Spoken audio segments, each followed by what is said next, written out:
அனைவருக்கும் வணக்கம். இன்றைய தினம் அரசியலமைப்பு சட்ட எதிரிகளை கதிகலங்க செய்த உச்சநீதிமன்ற தீர்ப்புங்கிற தலைப்புல இன்னைக்கு விவாதிக்க இருக்கிறோம். நம்ம இந்த தலைப்பிற்கான காரணம் என்னன்னா, நமது பாஜக ஆட்சி பொறுப்பேற்ற நாள் முதலாக ஆளுநர் என்கிற ஒரு பதவியை, அதாவது எதிர்க்கட்சி ஆளுகின்ற மாநிலங்களில் எல்லாம் ஆளுநரை ஒரு அந்த எதிர்க்கட்சிகளுடைய ஆட்சியை முறையாக நடத்த விடாமல் தடுக்கக்கூடிய ஒரு ஒரு கருவியாக பயன்படுத்தக்கூடிய சூழ்நிலையை நாம் பார்த்து கொண்டிருந்தோம். தமிழகத்தை பொறுத்தவரையிலே இப்ப தமிழகத்தை பொறுத்தவரையிலே நமது தமிழ்நாடு அரசு சட்ட சட்டசபையில் விவாதித்து ஒருமனதாக நிறைவேற்றப்பட்ட சட்டங்களை கூட இந்த ஆளுநர் அவர்கள் அந்த சட்டத்தை அங்கீகரிக்காமல் அதை அதை அதை முறையாக கையாளாமல் நாட்டை கடத்தியதை நாம் பார்த்தோம். அதை கிடப்பில் போட்டதை நாம் பார்த்தோம். குறிப்பாக நமது ரம்மி விளையாட்டினுடைய சட்டமாக இருக்கட்டும், முதல்ல நீட் தேர்வினுடைய சட்டத்தை நமது ஒருமனதாக நமது தமிழ்நாடு சட்டப்பேரவையில் இயற்றப்பட்டது. அதை இவர்கள் ஆளுநர் அவர்கள் காலம் தாழ்த்தி குடியரசுத் தலைவர்களுக்கு அனுப்பி வைத்தார்கள். அதே போல ரம்மி விளையாட்டையும் அதே போலதான் பண்ணினார்கள். இப்படி நிறைய சட்டங்கள், அதே போல கூட்டுறவு நிர்வாகிகளை நியமிக்கிற ஒரு சட்டத்தை ஏற்றினாங்க. அப்படி நிறைய சட்டங்களை இந்த ஆளுநர் அவர்கள் காலம் தாழ்த்தி இந்த அரசை செயல்பட விடாமல் தடுக்கக்கூடிய ஒரு போக்கை நாம் பார்த்தோம். இது தமிழகத்தில் மட்டுமல்ல, இதற்கு முன்னால் நமது காங்கிரஸ் பேரியக்கத்தை சார்ந்த நாராயணசாமி அவர்கள் பாண்டிச்சேரியில் ஆளுகைக்கு அவர்கள் ஆண்ட போதும் அப்பொழுது ஆளுநராக இருந்த கிரண்பேடி அவர்களும் மிகுந்த சிரமத்தை கொடுத்ததை நாம் கண்கூடாக பார்த்தோம். இப்படித்தான் இந்த அரசு ஆளுங்கட்சியாக செயல்படக்கூடிய எதிர்கட்சிகள் ஆளுகின்ற மாநிலங்களில் மத்திய அரசினுடைய கைப்பாவையாக ஆளுநர்களை பயன்படுத்தி இந்த அரசு மத்திய அரசு மாநிலங்களை மிகவும் கொடுமைப்படுத்திய ஒரு சூழ்நிலையை நாம் பார்த்தோம். சிறப்பு விருந்தினர் வந்துட்டாங்க.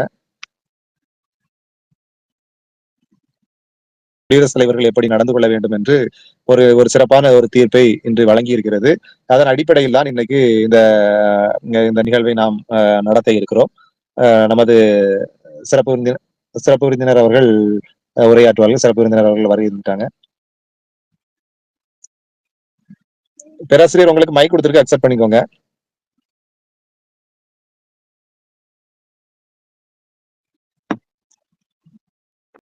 நிகழ்த்தப்படும். அந்த ஆளுநர் உரை என்பது அவருடைய சொந்த கருத்துக்களை பேசுவதற்கான உரை கிடையாது. அது அரசு தயாரித்த உரையை ஆளுநருக்கு அனுப்புவார்கள். ஆளுநர் அதில் ஏதாவது சேஞ்சஸ் ஏதாவது இருந்தா அதை திருத்தி இதை சேஞ்ச் பண்ணுங்கன்னு சொல்லுவாங்க. ஆனா அதை சேஞ்ச் பண்ண இல்லாட்டியும் அதை தான் வாசிக்கக்கூடிய ஒரு சூழ்நிலை தான் இருக்கும். ஆனா இன்னைக்கு பாத்துட்டீங்கன்னா ஆளுநர் அவர்கள் தமிழக அரசு தயாரித்த உரையை கூட மாற்றி அதை அதில் உரையில் இடம்பெற்றதை விட்டு வாசிக்கக்கூடிய ஒரு இதுகளை பார்த்தோம். நமதுடைய முன்னாள் முதல்வர்களுடைய பெயர்களை எல்லாம் அதை விட்டுட்டு வாசிக்கக்கூடிய விஷயங்களை பார்த்தோம். ரெண்டாவது நமது ஆளுநர் அவர்கள் பொதுத்தளங்கள்ல இந்த கருத்துக்களையும் அவர் தெரிவிக்க கூடாது. வெளி மீடியாக்கள்ல பேசும்போதும் இந்த கருத்துக்களையும் அவருடைய ஒரு பொது மனிதராகத்தான் அவர் செயல்பட வேண்டும். ஆனால் அவர் ஆளுநர் அவர்கள் பொதுத்தளங்கள்ல அவர் பேசுறாரு, இந்த சனாதனத்தின் வழியாகத்தான் இந்த தமிழகம் வளர்ச்சி பாதைக்கு வந்திருக்குங்கிற ஒரு கருத்தை வெளியிடுறாரு. அது மிகப்பெரிய ஒரு விமர்சனத்திற்கு ஆளானது.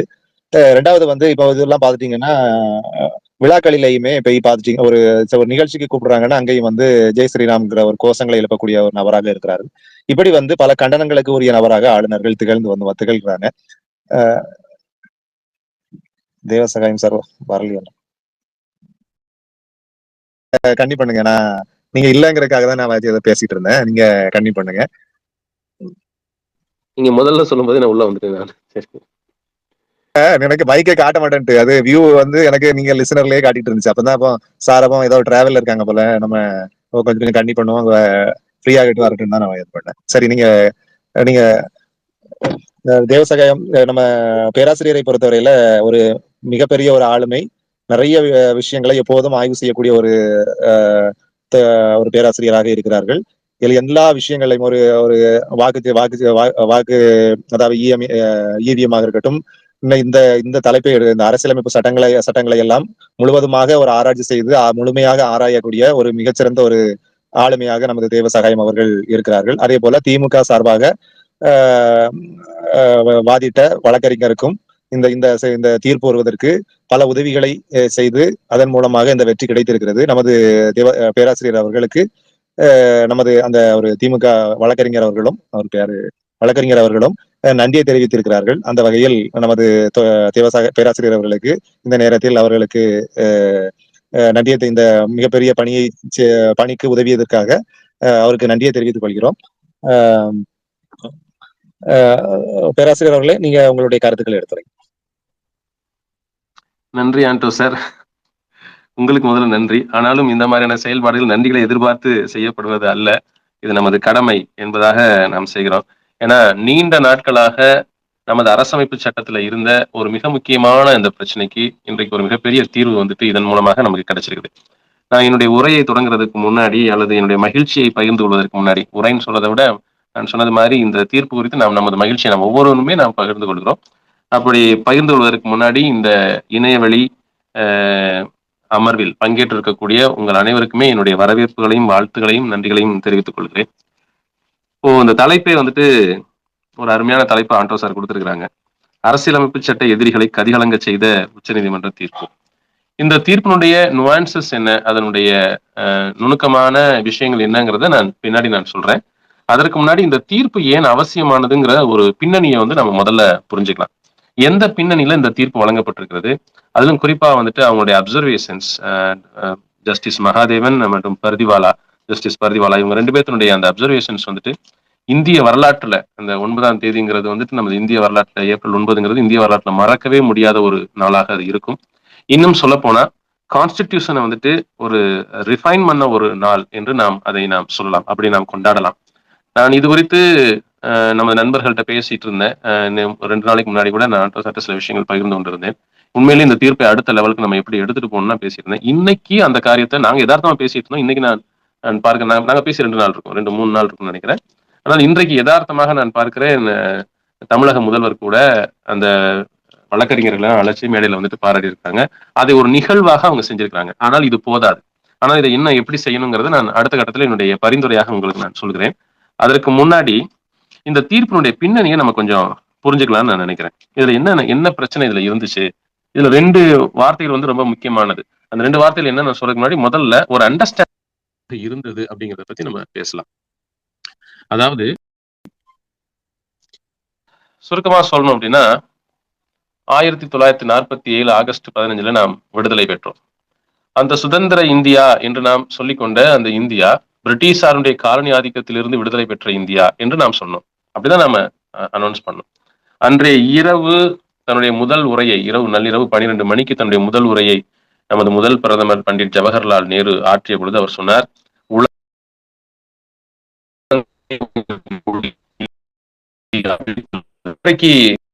மிகப்பெரிய மகிழ்ச்சி, ஆடுவோமே பல்லு பாடுவோமே ஆனந்த சுதந்திரம் அடைந்து விட்டோம் என்று நாடு முழுக்க ஒரு குதூகலமான கொண்டாட்டங்கள் நிகழ்ந்து கொண்டிருந்த அந்த நாள். இந்த கொண்டாட்டம், இந்த ஒரு மகிழ்ச்சி, பிரதமருடைய இந்த உரை நாடு முழுக்க நமது தேசபக்தர்களுக்கு, குறிப்பாக விடுதலை போராட்ட வீரர்களுக்கு கிடைத்த வரவேற்பு, அவர்களை நாம் நினைவு கூர்ந்த விதம், ஒவ்வொரு வீட்டிலும் விழாக்கோலம் பூண்டிருந்த அந்த தருணம் எல்லாம் எதை நோக்கியது நம்ம நினைக்கிறோம், அல்லது எது நம்மை அப்படி செய்ய வச்சுச்சு அப்படின்னா, அதுவரை நம்மை அழுத்தி கொண்டிருந்த ஒரு காலனி ஆதிக்கத்தின் பிடியிலிருந்து நாம் அடுத்த கட்டத்திற்கு, அதாவது மிக முக்கியமாக நாமே நம்மை நாமே நம்மை தீர்மானிக்கக்கூடிய ஒரு சுதந்திரமான ஒரு அமைப்பிற்கு, யாருக்கும் நம்ம அடிமை இல்லை, இனி நாம் பிரிட்டிஷாருக்கு அடிமை இல்லை, இனி நாம் சுதந்திர இந்தியா. சுதந்திரம் என்பதனுடைய பொருள் என்ன? இந்தியாவுடைய தலையெழுத்து என்னவாக இருக்க வேண்டும் என்பதை, இந்தியா அடுத்து என்ன செய்ய வேண்டும் என்பதை, இந்தியாவுடைய நகர்வுகள் என்னவாகவெல்லாம் இருக்க வேண்டும் என்பதை, நமது எதிர்காலம் எப்படி இருக்க வேண்டும் என்பதை, நமது தேசத்தின் வளத்தை நாம் எப்படி செலவழிக்க வேண்டும் என்பதை, நமது கல்வி முறை எப்படி இருக்க வேண்டும் என்பதை, நமது குழந்தைகளை நாம் எப்படி வளர்க்க வேண்டும் என்பதை எல்லாவற்றையும் தீர்மானிக்கக்கூடிய ஆற்றலாக நாம் மட்டுமே இருப்போம் என்கிற அந்த சுதந்திரம் தான், இந்திய மக்கள் தான் இந்தியாவினுடைய அனைத்து விஷயங்களையும் தீர்மானிப்பார்கள் என்கிற சுதந்திரம் அந்த 1947 ஆகஸ்ட் 15 நமக்கு கிடைத்து விட்டது என்கிற அந்த உணர்வு தான் நம்ம அவ்வளவு பெரிய மகிழ்ச்சிக்கு வந்துட்டு ஆளாகுச்சு. அப்படி ஆளானப்போ அந்த பார்லிமெண்ட்ல வந்துட்டு ஒரு முடிவு எடுத்தாங்க. அதாவது பார்லிமெண்ட் இந்த சென்ஸ் வந்துட்டு முதல்ல பொறுப்பேற்ற நேருடைய தலைமையிலான அந்த அமைச்சரவையில் ஒரு முடிவு எடுத்தாங்க. என்ன முடிவு எடுத்தாங்க அப்படின்னா, உடனே எலெக்ஷன்ஸ்லாம் எதுவும் நடந்துடல, ஆல்ரெடி ஒரு எக்ஸிஸ்டிங் ஒரு இது நாமினல் ஒன்று இருக்குது. அவங்க ஒரு முடிவு எடுக்கிறாங்க. என்ன முடிவு எடுக்கிறாங்கன்னா, சரி நாம் சுதந்திரம் பெற்றுட்டோம், இந்த நாள்ல இருந்து நம்மையே நாம் தீர்மானித்துக் கொள்ள போகிறோம். அப்படி நம்மையே நாம் தீர்மானித்துக் கொள்ள போகிறோம் என்றால் எதன் அடிப்படையில் தீர்மானித்துக் கொள்ள போகிறோம்? ஏற்கனவே இருக்கக்கூடிய நம்மை வழி நடத்துவதற்கு ஒரு சட்டம்னு ஒண்ணு இருந்துட்டு இருக்குது. அது பிரிட்டிஷாருடைய சட்டம். அந்த பிரிட்டிஷாருடைய காலகட்டத்துல அதுல சில முற்போக்கான சட்டங்கள் எல்லாம் கூட உண்டு. அந்த சட்டங்களை எல்லாம் நமது தலைவர்கள் தான் போராடி போராடி போராடி ஒவ்வொரு கட்டத்திலையும் சில சட்டங்களாக பிரிட்டிஷாரை வலியுறுத்தி பெறப்பட்ட சட்டங்கள், அல்லது சில விஷயங்களை பிரிட்டிஷாரே கூட இது வந்துட்டு சமூக நீதியின் பார்ப்பட்டது என்று கருதி வெளியிட்ட சட்டங்கள் என்று பல விஷயங்கள் அதுல இருந்துச்சு. ஆனாலும் நம்மை இன்று வரை நம்மை நாம் நிர்வகித்துக் கொள்வதற்கு, அல்லது நான் சொல்வது 1947 ஆகஸ்ட் 15 அந்த நாளில் கூட நாம் உணர்ந்த விஷயம் என்னன்னா, அந்த தேதியில கூட நாம் நம்மை நிர்வகித்துக் கொள்வதற்கு, நம்மை வழிநடத்துவதற்கு இருக்கக்கூடிய சட்டம் பிரிட்டிஷாருடைய சட்டம். இந்த பிரிட்டிஷாருடைய சட்டத்தில் இருந்து நம்மை நாமே நிர்வகித்துக் கொள்ளக்கூடிய, நம்மாலேயே உருவாக்கப்பட்ட ஒரு சட்டத்தை நாம் உருவாக்கி அதன் கீழ் நாம் இயங்க வேண்டும் என்று முடிவெடுத்துதான் அரசமைப்பு சட்ட வரைவு குழு ஏற்படுத்தப்பட்டது. அந்த அரசமைப்பு சட்ட வரைவு குழுவின் தலைவராக ராஜேந்திர பிரசாத் இருந்தார். அரசமைப்பு சட்ட நிர்ணய சபையின் தலைவராக ராஜேந்திர பிரசாத் யாருன்னா அப்போதைக்கு இந்த பிரசிடென்ட், இந்தியாவுடைய முதல் பிரசிடென்ட் இருந்தார். ஆனால் அந்த அரசமைப்பு சட்ட வரைவு குழு அதை எழுதுறதுக்கான ஒரு குழு ஒன்று நியமிச்சாங்க. அந்த குழுவின் தலைவராக டாக்டர் அம்பேத்கர் நியமிக்கப்பட்டார். இவங்க தலைமையில ஒரு அரசமைப்பு சட்ட குழு அதை எழுத தொடங்குகிறது.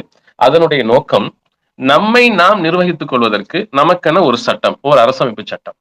இந்த அரசமைப்பு சட்டம் எதன் அடிப்படையில் உருவாக்கப்படுகிறது? இதுதான் இங்க ரொம்ப முக்கியமானது. இந்த தீர்ப்பு ஏன் இப்படி வந்துச்சு அப்படிங்கிறதுக்கு இங்க தொடங்குது அதற்கான அடிப்படை, அதற்கான அடிக்கட்டுமானம், பேஸ்மெண்ட் எங்க இருக்குன்னா இங்க இருந்துதான் தொடங்குது. ஏன்னா அந்த வரைவுக்குழு எதன் அடிப்படையில் உருவாக்கப்பட்டுச்சு அப்படின்னா, இது மக்களாட்சி என்றால் மக்களால் தேர்ந்தெடுக்கப்பட்ட பிரதிநிதிகள், அதாவது மக்களை பிரதிநிதித்துவப்படுத்துகின்ற பிரதிநிதிகள், அவர்களால் உருவாக்கப்படுகின்ற சட்டங்கள், அந்த சட்டங்களால் நிர்வகிக்கப்படுகிற இந்தியா. இதுதான் அதனுடைய பொருள். அப்ப இதுக்கு முன்னாடி அப்ப எப்படி இருந்துச்சு அப்படின்னு ஒரு கேள்வி நமக்கு வருது இல்லையா? ரைட். இப்போ இதுக்கு முன்னாடியும் அப்பையும் வந்துட்டு பார்லிமெண்ட்ங்கிறது ஒண்ணு இருந்துச்சு. அதாவது பார்லிமெண்ட் இந்த சென்ஸ் வந்துட்டு ஒரு மக்கள் பிரதிநிதிகள் அடங்கிய அவை என்கிற ஒன்று இருந்தது. ஆனால் அதற்கு வந்து ஒரு கவர்னர்னு ஒருத்தர் இருப்பாரு. அந்த கவர்னர் பிரிட்டிஷாருடைய பிரதிநிதியாக இருப்பார். இங்க பாருங்க, எப்பவுமே ஒற்றைப்படையில வந்துட்டு உறுப்பினர்களுடைய எண்ணிக்கை அமைஞ்சிருச்சுன்னா அங்க வந்துட்டு மெஜாரிட்டியை பொறுத்து எந்த பிரச்சனையுமே வரப்போறது இல்லை. ஏன்னா ஒரு ஸ்டாண்டுங்கிறப்ப வந்து 2 பிரிவா பிரிஞ்சுனாங்கன்னா ஏதாவது ஒரு பக்கம் பெரும்பான்மை இருக்கும். உதாரணத்துக்கு 5 அப்படின்னு வச்சுக்கோமே, நம்பர் 5ன்னு எடுத்துக்கோங்க. 5 உறுப்பினர்கள் இருக்கிறாங்க அப்படின்னா 2ஆ பிரிஞ்சா 1 3 2ஆ தான் பிரியணும். அதுக்கு மேல வந்துட்டு அது பிரியறதுக்கு வாய்ப்பே இல்லை. 4 1ஆ பிரியலாம், அல்லது 5 0வா பிரியலாம். ஆனால் 3 2ஆக பிரியுமே ஒழிய அதற்கு இந்த சைடு 2 வந்துச்சுன்னா அந்த பக்கம் 3 ஆகணும். அப்ப மெஜாரிட்டின்னு ஒண்ணு கிடைச்சிருது. அப்ப எளிதாக அடுத்து என்ன செய்ய வேண்டும் என்பதை தீர்மானிக்க முடிகிறது. ஆனால் 2 தரப்பு மட்டுமே இருக்கக்கூடிய இடத்தில், 2 உறுப்பினர்கள், 2 பவர் சென்டர்ஸ் மட்டும் இருக்கக்கூடிய இடத்துல யார் சொல்றதை கேட்கறது அப்படிங்கிறது வந்துட்டு, யார் ஃபைனல் டெசிஷன், யார் ஃபைனல் அத்தாரிட்டின்னு சொல்றது தான் இந்த கான்ஸ்டிடியூஷன். நம்மளுடைய அதாவது டெமோக்ரஸிக்கும் இந்த கிங்டம் பேஸ்டுக்கும் என்ன டிஃபரன்ஸ்ங்கிறத இந்த இடத்துல நம்ம புரிஞ்சுக்கணும். பிரிட்டிஷ் இந்தியாவை பொறுத்தவரை இங்க இருந்த மக்கள் பிரதிநிதிகள் அடங்கிய சபை என்பது வெறும் ஆலோசனை குழு மட்டுமே. அந்த குழு ஆலோசனை சொல்லலாம். ஆனால் இறுதி முடிவு எடுக்கும் அதிகாரம் கவர்னரிடம் தான் இருந்தது, வைஸ்ராயிடம் தான் இருந்தது. அவர் வந்து பிரிட்டிஷ் எம்பையர் வந்து ரெப்ரசென்ட் பண்றவரா இருந்தார். சோ அங்க வைஸ்ராய் பவர்ஃபுல்லா இருக்கிறாரு, அந்த கவர்னர் பவர்ஃபுல்லா இருக்கிறாரு அப்படின்னா அது பிரிட்டிஷ் இந்தியா. வேறு வார்த்தையில், சரியான வார்த்தையில் சொல்வதென்றால் அது அடிமை இந்தியா. இப்பயும் கவர்னர் இருப்பாரு, இப்பயும் வந்துட்டு ஒரு மக்கள் பிரதிநிதிகள் அடங்கிய அவை என்பது இருக்கும். ஆனால் மக்கள் பிரதிநிதிகள் அடங்கிய அவைதான் பவர்ஃபுல், கவர்னர் வெறும் ஆலோசகர் மட்டுமே. ஆனால் மக்கள் பிரதிநிதிகள் அடங்கிய அவை என்ன முடிவெடுக்கிறதோ அந்த முடிவை மட்டும்தான் செயல்படுத்த முடியும் என்று நீ எடுக்கிற நிலைப்பாட்டுக்கு பேர் தான் ஜனநாயகம், டெமோக்ரஸி. சோ இப்படி வந்துட்டா இது ரிபப்ளிக் இந்தியா. டெமோக்ரஸி, இந்த டெமோக்ராட்டிக் அண்ட் ரிபப்ளிக் இந்தியா அப்படிங்கிறது வந்துட்டு இந்த அமைப்பு, அதாவது லெஜிஸ்லேச்சர் ஆர் பார்லிமெண்ட், இதுதான் சூப்பர் பவர் அப்படின்னு சொல்றது. ஆலோசகர் தான் கவர்னர். அவருக்கு இங்க வந்து ஒரு விஷயம் நிறைய பேர் நினைச்சிட்டு இருக்காங்க, கவர்னர் வந்துட்டு தன்னுடைய சொந்த இஷ்டத்துக்கு எதையும் பேச முடியாது, அவர் வந்துட்டு பார்லிமெண்ட் சொல்றதுதான் கேட்கணும், அல்லது சட்டமன்றம் சொல்றதுதான் கேட்கணும், அதே மாதிரி மேல வந்துட்டு பார்லிமெண்ட் சொல்றதுதான் கேட்கணும், குடியரசுத் தலைவர் வந்துட்டு தன் இஷ்டத்துக்கு பேச முடியாது அப்படின்னு குடியரசுத் தலைவரையும் கவர்னரை மட்டுமே சில பேர் சொல்லிட்டு இருக்காங்க. குடியரசுத் தலைவருக்கும் கவர்னருக்கும் மட்டும் கூட இது பொருந்தாது, முதலமைச்சருக்கும் கூட இதுதான் பொருந்தும், பிரதம அமைச்சருக்கும் கூட இதுதான் பொருந்தும். பிரதம அமைச்சரோ முதலமைச்சரோ தங்கள் இஷ்டத்திற்கு எதையும் பேச முடியாது. இந்த கவுன்சில் ஆஃப் மினிஸ்டர்ஸ் அவங்க என்ன டிசைட் பண்றாங்களோ அதுதான் இந்தியாவுடைய உச்சபட்ச அதிகார அமைப்பு சட்ட ரீதியாக. ஆனால் நடைமுறையில வந்துட்டு அவங்கள ஓவர்லுக் பண்ணி அல்லது அவங்களை இன்ஃபுளுன்ஸ் பண்ணி, அந்த அமைச்சர்களை இன்ஃபுளுன்ஸ் பண்ணி பிரதமர் வந்துட்டு இயங்குறாரு அல்லது சீஃப் மினிஸ்டர் இயங்குறாருங்கிறது வேற விஷயம். ஆனால் அரசமைப்பு சட்டம் என்ன சொல்லுதுன்னா, இந்த கவுன்சில் ஆஃப் மினிஸ்டர்ஸ் அதுதான் it's most powerful the system. அந்த அமைப்பு தான் இருக்கிறதுலேயே மிக உச்சபட்ச அத்தாரிட்டி கொண்ட அமைப்பு.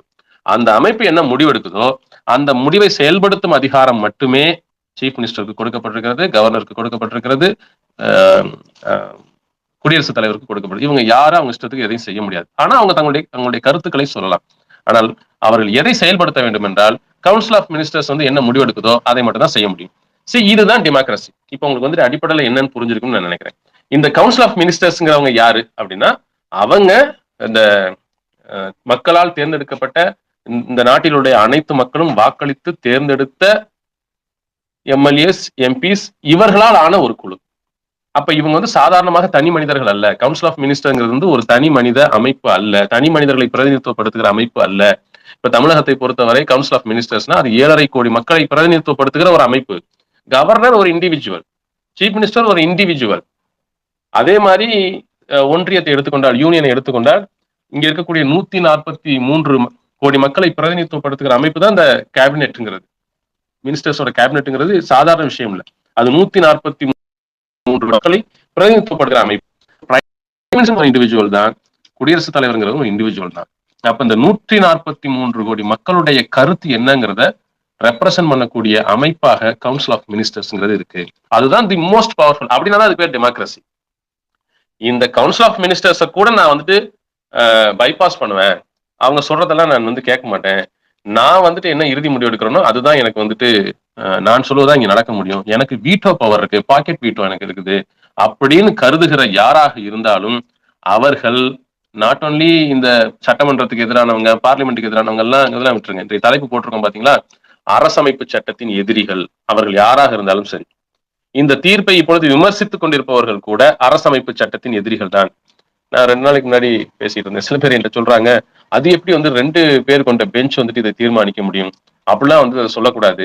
இதெல்லாம் ரொம்ப அதை எப்படி சொல்றதுன்னு தெரியல. ஒரு சிறுபிள்ளைத்தனமாக அல்லது உண்மையிலேயே அவர்கள் பாராளுமன்ற ஜனநாயகத்தினுடைய அடிப்படை விழுமியங்களை புரிந்து கொண்டிருக்கிறவர்களாக இருக்கிறார்களா என்பது தெரியவில்லை. ஆனால் அவங்க ஒரு விஷயத்தை ஒத்துக்கிறாங்க, பார்லிமெண்ட் அல்லது சட்டமன்றம் இதுதான் சூப்பர் பவர் அப்படின்னு ஒத்துக்கிறாங்க. அதை எப்படி சுப்ரீம் கோர்ட் சொல்லும் அப்படிங்கிறது அவர்களுடைய புரிதலற்ற தன்மையிலிருந்து வருகின்ற கேள்வியாக இருக்கிறது.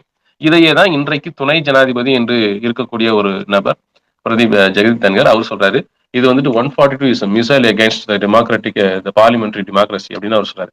அது மிக மிக ஒரு தவறானது ஒரு வாதம். இன்னும் சரியான தளத்திலே நாம் சுப்ரீம் கோர்ட்டுடைய அந்த தீர்ப்பை கொண்டாடாததால் இந்த மாதிரியான மனிதர்கள் பேசிக் கொண்டிருக்கிறார்கள். உண்மையை சொல்லணும்னா yes, absolutely 142 is a missile. கண்டிப்பா அது ஒரு மிகப்பெரிய ஒரு ஏவுகணை தான், ஒரு மிக முக்கியமான ஒரு ஆயுதமாக சுப்ரீம் கோர்ட் பயன்படுத்தியது. ஆனால் எதற்காக பயன்படுத்தியது என்றால் to safeguard the parliamentary democracy. சட்டமன்றத்தை விட நான் சூப்பர் பவர் என்று நினைத்துக் கொண்டிருந்த, அதாவது சட்டமன்ற ஜனநாயக நெறிமுறைகளை விட நான் சூப்பர் பவர் என்று நினைத்துக் கொண்டிருந்த ஆளுநரையும், தேர்ந்தெடுக்கப்பட்ட மக்களால் தேர்ந்தெடுக்கப்பட்ட பிரதிநிதிகளை கொண்ட அவையான பாராளுமன்றத்தை விட நான் சூப்பர் பவர் என்று நினைப்பதற்கு வாய்ப்புள்ள குடியரசுத் தலைவரையும் நீங்கள் அப்படியெல்லாம் சூப்பர் பவர் அல்ல, நீங்கள் சூப்பர் பார்லிமெண்டோ அல்லது சூப்பர் லெஜிஸ்லேச்சரோ அல்ல என்று மிக தெளிவாக இந்த தீர்ப்பின் மூலம் நமது உச்ச நீதிமன்றம் பாராளுமன்ற ஜனநாயகத்தின் மாண்பை அல்லது பாராளுமன்ற ஜனநாயகத்தின் விழுமியங்களை, அதற்கான பாதுகாப்பை இந்த தீர்ப்பின் மூலம் அது உறுதி செய்திருக்கிறது. ரொம்ப தெளிவா சொல்லிருச்சு.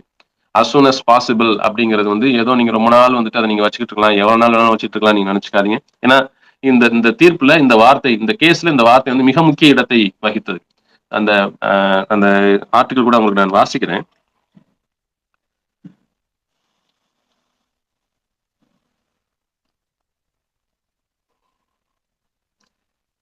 Kindly wait.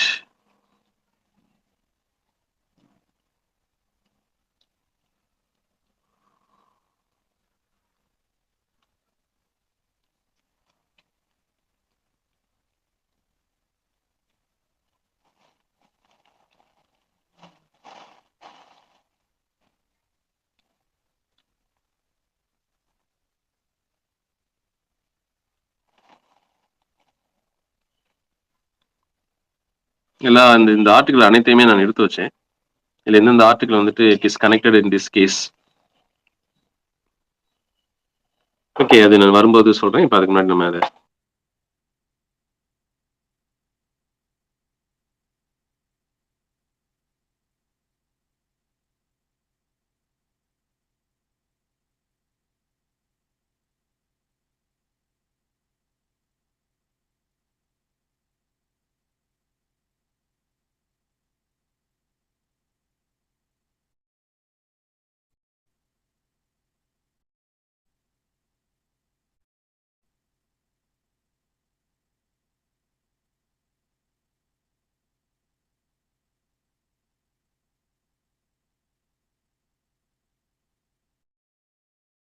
இதே பேஜ்ல இருந்தே பேசுங்க. ஒரே நிமிஷம், ஒரே நிமிஷம்.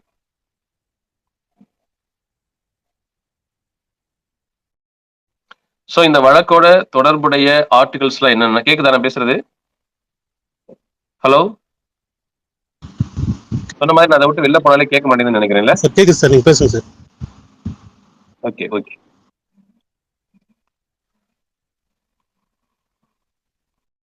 ஏ ஆர்டிகல் 21. ஸோ இதை நம்ம நேரம் கருதி நான் இந்த ஆர்டிகல் நம்பர்ஸ் மட்டும் சொல்லிட்டு போறேன். நீங்க வந்து உங்களுடைய சொந்த இதுல வந்து நீங்க கொஞ்சம் உதவி நீங்க வந்து அதை இது பண்ணி பாத்துக்குங்க. அதே மாதிரி articles 153, 154, 163, 164, 168 Constitution of Legislatures in States. அடுத்த article 200 assent to bills when a bill has been passed by the legislative assembly of a state, or in the case of a state having a legislative council has been passed by both houses of the legislature of the state, it shall be presented to the governor.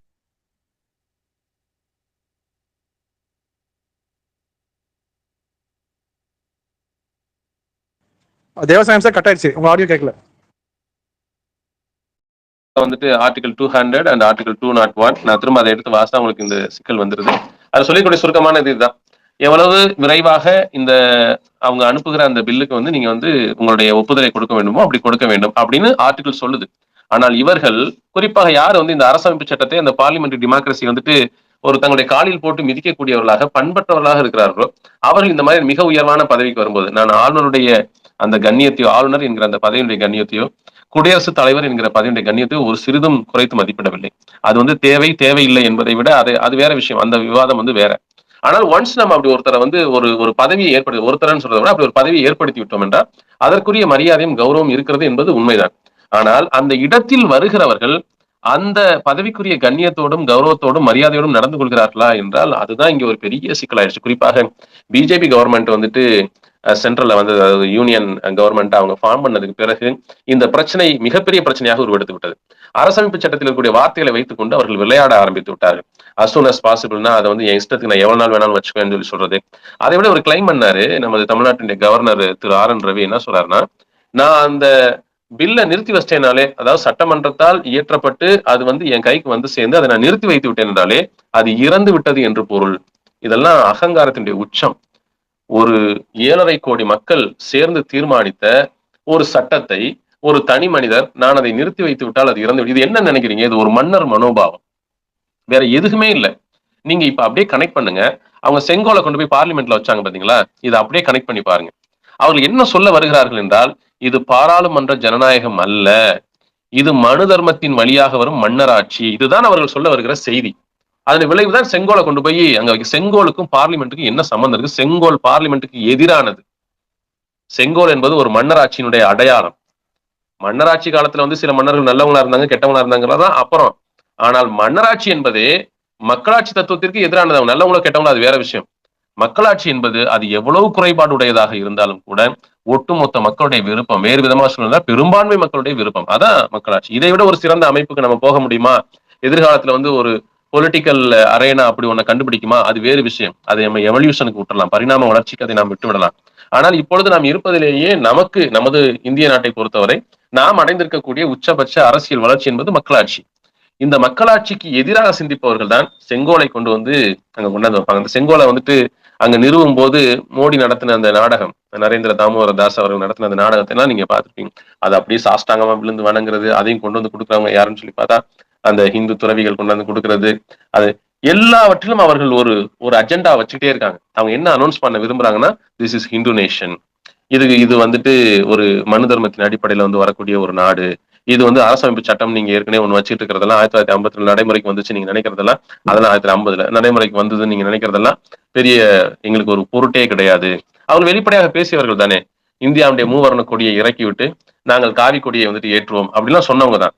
அவர்கள் மெல்ல மெல்ல இந்த மாதிரி வந்து கவர்னரை வைத்துக்கொண்டு எங்கெல்லாம் வந்து பிஜேபியுடைய ஆட்சி இல்லையோ அங்கே எல்லாம் அரசமைப்பு சட்டத்தின் இந்த வார்த்தைகளை வைத்துக்கொண்டு நாம் விளையாட முடியும் என்று நினைத்த அல்லது விளையாண்டு கொண்டிருந்த அந்த போக்கிற்கு ஒரு மிகப்பெரிய மரண சாசனத்தை எழுதி இருக்கிறது இந்த உச்ச நீதிமன்ற தீர்ப்பு.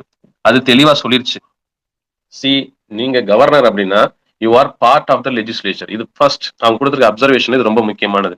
நீங்க வந்துட்டு சட்டமன்றத்தின் ஒரு பகுதி. சட்டமன்றத்தின் ஒரு பகுதி தான் முதலமைச்சரும் கூட. சட்டமன்றத்தின் ஒரு பகுதி தான் அங்க இருக்கக்கூடிய ஒவ்வொரு உறுப்பினரும் கூட. அப்படித்தான் நீயும் ஒரு உறுப்பினர், அவ்வளவுதான். இதுல வந்துட்டு சட்டமன்றம் என்ன தீர்மானிக்கிறதோ அதற்கு ஒப்புதல் அளிக்க வேண்டியது உங்களுடைய கடமை. ஒப்புதல் அளிக்கலைன்னா நீங்க என்ன செய்யலாம்னா திருப்பி அனுப்பலாம். ஒரு முறை நீங்கள் திருப்பி அனுப்பலாம். அப்படி திருப்பி அனுப்புறது என்ன நீங்க சொல்றீங்கன்னா, அங்கதான் நான் முதல்ல சொன்னது மாதிரி கவர்னருடைய ரோல் என்ன வருதுன்னா, அவர் ஒரு சஜஷன் கொடுப்பார். நீங்க இப்படி ஒண்ணு அனுப்பியிருக்கிறீங்க, இப்படி ஒரு சட்டத்தை பாஸ் பண்ணி அனுப்பியிருக்கீங்க. இந்த சட்டத்துல நான் அப்படி சில விஷயங்கள் மாற்றம் செஞ்சா நல்லா இருக்கும்னு நினைக்கிறேன். It's a suggestion only. It's not an order. It's not an executive order. இப்படி இதுல ஒரு மாற்றம் செஞ்சா நல்லா இருக்கும்னு நான் நினைக்கிறேன்னு சொல்லி கவர்னர் திருப்பி அனுப்பலாம். சட்டமன்றத்துக்கு அனுப்பலாம். அவர் அனுப்புவதும் கூட சட்டமன்றத்துக்கு தான் அவர் திருப்பி அனுப்புறாரு. அவர் ஒன்னும் சீஃப் மினிஸ்டருக்கு திருப்பி அனுப்புறது இல்ல, சட்டமன்றத்துக்கு அவர் திருப்பி அனுப்புகிறார். சட்டமன்றம் அதை திரும்ப இல்ல, நாங்கள் சரியாகத்தான் சிந்தித்திருக்கிறோம், இது சரியான சட்ட முன்வடிவுதான் என்று அதை நிறைவேற்றி அனுப்பிவிட்டால், இரண்டாவது முறை அதை அனுப்புகிற பொழுது மறுபடியும் அதன் மீது கவர்னர் எந்த விதமான ஆலோசனையும் சொல்வதற்கு அவருக்கு அரசமைப்பு சட்டம் அதிகாரம் அளிக்கவில்லை.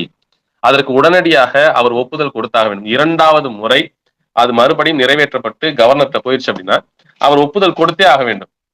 அந்த இடத்துல இல்ல, நான் அதை இவருக்கு அனுப்பி வைக்கிறேன், பிரசிடென்ட்டுக்கு அனுப்பி வைக்கிறேன் அப்படின்னு செஞ்சா அது தவறு. இதுக்கு முன்னாடி அப்படி எந்த கவர்னருமே செஞ்சது, எந்த ஸ்டேட்ல இந்த மாதிரி செஞ்சதே இல்லை. இவர் மட்டும் அதை என்ன செஞ்சாருன்னா, இந்த சிக்கல் வருதுன்னு சொல்லி தெரிஞ்ச உடனே அதை பிரசிடென்ட்டுக்கு அனுப்பி வச்சார். அவருடைய அந்த அபிடேவிட்ல இருக்கக்கூடியதெல்லாம் பாத்தீங்கன்னா, அது எவ்வளவு ஒரு ஒரு அதிகார ஆணவத்தோடு அந்த வார்த்தைகள்லாம் போடப்பட்டிருக்கு. அதுக்குள்ள நான் ரொம்ப டீப்பா போக விரும்பல. நீங்க முடிந்தால் அதை எடுத்து படிச்சு பாருங்க. எனக்கு அந்த அதிகாரம் இருக்கிறது, நான் நிறுத்தி வைக்க முடியும், நான் பிரசிடென்ட்டுக்கு நான் திரும்பவும் அனுப்ப முடியும் அப்படின்னு அவர் ரொம்ப வெளிப்படையாக அவருடைய அபிடேவிட்ல அவர் பேசுறாரு. இவை அனைத்தையும் உச்ச நீதிமன்றம் தவிடுபொடி ஆக்கி இருக்கிறது. அது சிம்பிளா சொல்லிடுச்சு, நீ you are part of the legislation. ரெண்டாவது முறை அவங்க அந்த தீர்மானத்தை நிறைவேற்றி அனுப்பினால் ஒப்புதல் அளிப்பது மட்டும்தான் உனது கடமை. இதனை மீறி நீங்கள் ஜனாதிபதிக்கு, குடியரசுத் தலைவருக்கு அதை அனுப்பியது அரசமைப்பு சட்டப்படி செல்லாது என்று இந்த தீர்ப்பு சொல்லிவிட்டது. அப்படி சொன்னதுனால அவங்க என்ன சொல்றாங்கன்னா, என்றைக்கு இது இரண்டாவது முறையாக நிறைவேற்றப்பட்டு உங்களுடைய ஆபீஸ சேர்ந்துச்சோ, இரண்டாவது முறையாக சட்டமன்றத்தில் எந்த ஒரு சட்டம் 10 சட்டத்தை நிறுத்தி வச்சாங்க இல்லையா, அது இரண்டாவது முறையாக நிறைவேற்றப்பட்டு உங்க ஆபீஸுக்கு வந்த நாள்ல இருந்து அது எஃபெக்டுக்கு வந்து விட்டதாக, அது சட்டமாக மாறிவிட்டதாக அது பொருள். இதற்கு நாங்கள் எங்களுக்கு அரசமைப்பு சட்டம் வழங்கியிருக்கும் பிரத்யேக அதிகாரமான 142 ஆர்டிகிள் 142, இந்த ஆர்டிகிள் 142 என்ன செய்யும்னா, உச்ச நீதிமன்றம் இந்த மாதிரி எங்கெல்லாம் ஒரு அரசமைப்பு சட்ட சிக்கல்கள் வருகிறதோ அப்பொழுது அரசமைப்பு சட்டத்தின் ஆன்மா இதைத்தான் சொல்ல வருகிறது, இதைத்தான் செய்ய நினைக்கிறது என்று கருதி அதன் பேரில் முடிவெடுக்கும் அதிகாரம் உச்ச நீதிமன்றத்துக்கு அரசமைப்பு சட்டத்தால் வழங்கப்பட்டிருக்கிறது. அந்த அரசமைப்பு சட்டத்தினுடைய அந்த அதிகாரத்தின்படிதான் இதுக்கு முன்னாடி பேரறிவாளனை உச்ச நீதிமன்றம் விடுதலை செஞ்சுச்சு. அதே மாதிரிதான் இப்பொழுது அதே அரசமைப்பு சட்டத்தை பயன்படுத்தி இந்த 10 சட்ட மசோதாக்களும் உடனடியாக சட்டமானதாக நாங்கள் அறிவிக்கிறோம். ஒரு இந்திய வரலாற்றுல இப்படி ஒரு தீர்ப்பு குறிப்பாக குடியரசுத் தலைவர் பதவியில் இருப்பவர்கள், ஆளுநர் பதவியில் இருப்பவர்கள் எதிர்பார்த்திருக்கவே மாட்டார்கள். அவங்க நினைச்சிட்டு இருந்திருக்காங்க, நம்ம இதுல சைன் பண்ணலன்னா, நம்ம இதுக்கு அசென்ட் கொடுக்கலன்னா, ஒப்புதல் கொடுக்கலன்னா எப்படிதான் சட்டமாதுன்னு பாத்துருவோம் அப்படின்னு அவர்கள் நினைத்துக் கொண்டிருந்த அந்த மமதையின் மீது ஒரு மிகப்பெரிய அரசியல் அதிகார அல்லது அரசமைப்பு சட்டத்தினுடைய வலிமை என்ன என்பதை இந்த தீர்ப்பின் மூலம் அது புரிய வைத்திருக்கு. இந்த இடத்துலதான் நம்ம ஒரு பணியோட நம்ம சொல்லிக்கிறோம்னா, இந்த முக்கியமான இந்த வாதத்தை நாம அவங்களுக்கு கொடுத்தோம். இந்த 142 எக்ஸசைஸ் பண்ண சொல்லுங்க, இது ரொம்ப முக்கியமானது. இதை செய்வதன் மூலம் எதிர்காலத்துல எந்த ஆளுநரும் இனிமே அதை நிறுத்தி வைக்கக்கூடிய அந்த எண்ணமே அவங்களுக்கு வராது. நிறுத்தி வச்சா என்ன நடக்குங்கிறது அவங்களுக்கு தெரியும். நிறுத்தி வச்சா தொலைஞ்சோம், அது ஒண்ணுமே அதுக்கு ஒரு பொருளே இல்லாம போயிருங்கிறத இந்த உச்ச நீதிமன்றம் நினைத்தால் 142 பயன்படுத்திடும் அப்படிங்கிறது வந்துருச்சு. இப்ப நீங்க யோசிச்சு பாருங்களேன், இந்திய அரசமைப்பு சட்ட வரலாற்றுல இது வரைக்கும் இப்படி ஒரு சிக்கல் வந்ததே இல்லை. அதன் பொருள் என்ன? இதற்கு முன்னாடி இருந்த கவர்னர்கள்லாம் அதுக்கு ரொம்ப கண்ணியத்தோடு அந்த அளவுக்கு அதுக்கு நடந்து கொண்டார்கள் என்று பொருள். நீங்கள் சென்னாரெட்டி தமிழ்நாட்டினுடைய கவர்னரா இருந்தப்போ சென்னாரெட்டியை கண்டிச்சு சட்டமன்றத்துல ஒரு தீர்மானத்தை நிறைவேற்றி அதை ஆளுநர் உரையில சேர்க்கிறாங்க ஜெயலலிதா அம்மா, அப்ப சீஃப் மினிஸ்டரா இருந்து. அதை சென்னாரெட்டி வாசிச்சார். அப்படிதான் வாசிச்சு ஆக வேண்டும் என்பது அந்த கவர்னருடைய ரோல். ஆனால் இவர் என்ன செஞ்சாருன்னா, நான் என் இஷ்டத்துக்கு தான் வாசிப்பேன், நீங்க எழுதி கொடுக்கறதெல்லாம் என்னால வாசிக்க முடியாது, இப்படி எல்லாம் சொல்றதுக்கு அரசமைப்பு சட்டம் எந்த அதிகாரத்தையும் ஒரு தனி மனிதனான RN ரவிக்கு அளிக்கவில்லை. ஆளுநருடைய ரோல் என்னன்னா, சட்டமன்றத்துல டிசைட் பண்ணப்பட்டு ஒரு உரை தயாரிக்கப்பட்டுச்சு அப்படின்னா அதை வாசிப்பது மட்டும்தான் உங்க வேலை. அது என்னவாக வேண்டுமானாலும் இருக்கலாம், அதை வாசிக்கணும், அவ்வளவுதான். அதற்கு எது பொறுப்பெடுத்துக்கும்? சட்டமன்றம் பொறுப்பெடுத்துக்கும். ஒரு சட்டம் தப்பா வருது நீங்க நினைக்கிறீங்க, அதுக்கு இப்ப வைக்கப்பட்ட வாதங்கள்ல ரொம்ப முக்கியமான ஒண்ணு, இப்ப நான் சொல்றதுல கொஞ்சம் ரொம்ப அவசியமான விஷயங்கள், அதனால இதெல்லாம் நான் பேச வேண்டிய சூழல் இருக்குது. அவங்க சொல்றது என்னன்னா, அரசமைப்பு சட்டத்துக்கு விரோதமாக இருந்தால் கூட ஆளுநர் வந்து அதற்கு இசைவளிக்க வேண்டுமா அப்படின்னு ஒரு கேள்வி வந்துட்டு கேட்கறாங்க. இப்ப நான் 2 நாளைக்கு முன்னாடி ஒருத்தர் பேசிட்டு இருக்கோம், அவர் சொல்றாரு, ஒருவேளை தமிழ்நாடு தனி நாடாக போக வேண்டும் என்று தீர்மானம் நிறைவேற்றினா அல்லது ஒரு சட்டத்தை ஏற்றினா அதுக்கு வந்து கவர்னர் ஒப்புதல் கொடுக்கணுமா? இதற்கு சரியான பதில், அரசமைப்பு சட்ட ரீதியான பதில் என்ன அப்படின்னா, அப்படி ஒண்ணு கொடுத்தா கவர்னர் திருப்பி அனுப்பலாம். இல்லப்பா இதை வந்து நீங்க கொஞ்சம் மறுபரிசீலனை செய்யுங்கள் என்று திருப்பி அனுப்பலாம். ஆனால் மறுபடியும் அதை நிறைவேற்றி அனுப்பினால் அவர் ஒப்புதல் தான் கொடுக்க வேண்டும், அது சட்டமாக ஆக வேண்டும். அந்த சட்டத்தை நீங்க எங்க சேலஞ்ச் பண்ணலாம்னா சுப்ரீம் கோர்ட்ல சேலஞ்ச் பண்ணலாம். இப்ப உதாரணத்திற்கு நீங்க வக்ஃபு, இப்ப அந்த சட்டம் வந்துச்சு, பார்லிமெண்ட்ல நிறைவேற்றப்பட்ட சட்டம் அது. எத்தனையோ பாராளுமன்ற நிலைக்குழுக்கு போனுச்சு, அங்க எதிர்ப்பு தெரிவிச்சாங்க, 2 நாள் விவாதம் நடந்துச்சு, அதுல கடுமையாக எதிர்க்கட்சிகள் கண்டனம் தெரிவித்தார்கள். ஆனாலும் அது சட்டமாகிவிட்டது, அது குடியரசுத் தலைவரின் ஒப்புதலை பெற்றுவிட்டது. குடியரசுத் தலைவரின் ஒப்புதலை பெற்றுவிட்டதாலேயே இந்தியாவில் பாராளுமன்றத்தாலோ அல்லது சட்டமன்றத்தாலோ நிறைவேற்றப்பட்ட எதுவும் இறுதியானதாக மாறிவிட முடியாது. எந்த சட்டம் இறுதியானதாக மாறிவிட முடியாது. இங்கதான் அரசமைப்பு சட்டம், நமது அரசமைப்பு சட்டம் ஒரு மிக உயர்ந்த ஒரு பண்பை தன்னகத்தே கொண்டிருக்கிறது. ஒரு சிறப்பான ஒரு ஸ்க்ரூட்டனி சிஸ்டத்தை வந்து வச்சிருக்குது. அது என்ன சொல்லுதுன்னா, நீங்களே அப்படி ஒன்றை இயற்றினால் கூட அது அரசமைப்பு சட்டத்தினுடைய அடிப்படை விழுமியங்களை, அறநெறிகளை மீற முடியாது. பிரியாம்பிள் என்று நாம் சொல்லுகிறோமே, தயவு செய்து அரசமைப்பு பிரியாம்பிளை எல்லாரும் எடுத்து வாசிங்கள். எப்படி அரசமைப்பு சட்டம் நமக்கு வழங்கக்கூடிய உரிமைகளை பற்றி பேசுகிற நாம் அதன் கடமைகளை பற்றியும் பேச வேண்டும். அரசமைப்பு சட்டம் எல்லாத்துக்கும் ஒரு கடமையை கொடுத்திருக்குது அப்படின்னு நான் இதுக்கு முன்னாடி நான் பேசினப்போ ஏதோ ஒரு இதே மாதிரி இணைய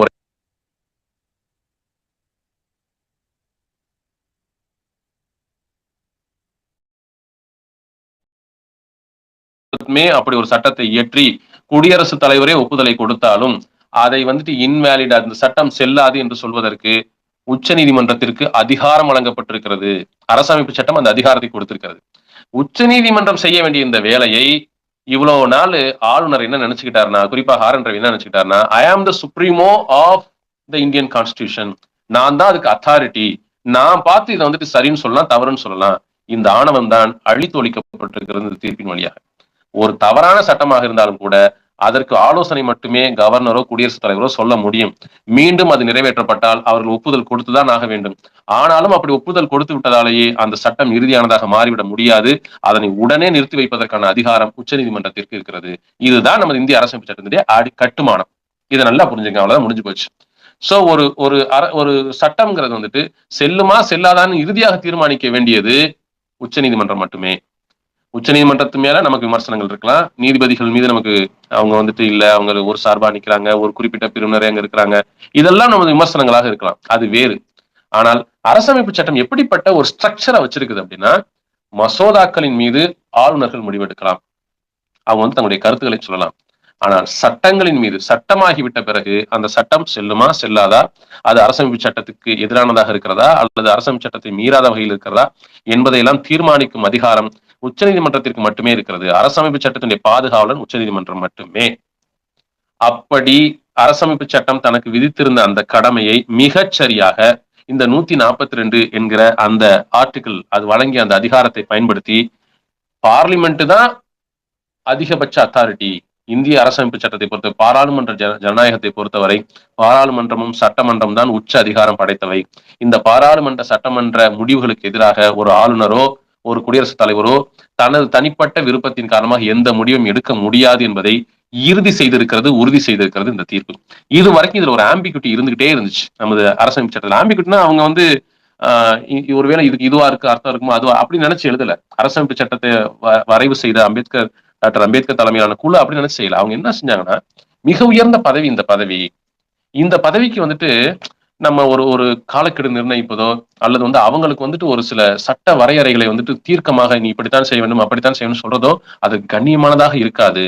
அப்படி கண்ணியமா அவங்க எல்லாம் எவ்வளவு உயர்ந்தவங்க, எவ்வளவு பண்பாடு மிக்கவங்க, அப்படி பண்பாடு மிக்கவங்க தானே அந்த இடத்துக்கு வருவாங்க அப்படின்னு நினைச்சு அவர்கள் அதே நேரத்தில் பாராளுமன்றத்தினுடைய அதிகாரத்தை உறுதி செய்து மிக நாசூக்கான வார்த்தைகள் அல்லது மிக உயர்ந்த பண்பாடு மிகுந்த வார்த்தையில் எழுதிய அந்த விஷயங்களை இவங்க ஆர் என் ரவி மாதிரியான ஆட்கள் அல்லது ஜெகதீப் தன்கர் மாதிரியான ஆட்கள் இந்த பொறுப்புக்கு வரும்போது தங்களுக்கு சாதகமாக பயன்படுத்திக் கொள்ள அவர்கள் முயற்சி செய்கிறார்கள். அது குறிப்பா வந்துட்டு பிஜேபி கவர்மெண்ட் வந்ததுக்கு பிறகு அது ஏதோ ஒரு தனிப்பட்ட குடியரசுத் தலைவருக்கோ அல்லது ஒரு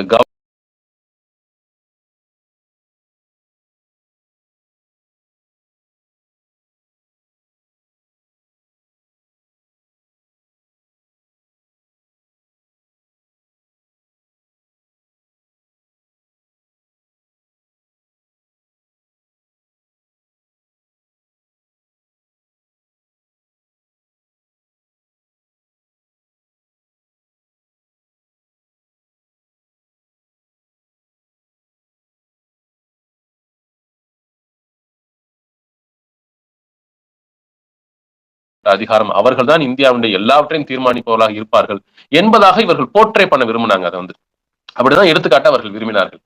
அதன் மீதுதான் இப்பொழுது உச்சநீதிமன்றம் ஒரு பலத்த அடியை கொடுத்திருக்கிறது. இப்ப அது இந்த தீர்ப்பு வந்தோடனே சொன்னாங்க, உடனே அவங்க ஒரு அவசர சட்டம் இயற்ற போறாங்க, உடனே அதை வந்து அப்படி செய்ய போறாங்க எல்லாம் சொன்னாங்க. இவ்வளவு நாள் அது நடந்துச்சான்னு பாத்தீங்களா? நடக்க முடியாது. அப்படி வேணாலும் அவர்கள் அவசர சட்டம் இயற்றி பார்க்கட்டும். நான் உங்களுக்கு தெளிவாக ஒன்றை சொல்லுகிறேன், அவசர சட்டத்தை அவர்கள் இயற்றினாலுமே அதை செல்லாது என்று அறிவிப்பதற்கான அதிகாரம் உச்சநீதிமன்றத்திற்கு இருக்கிறது.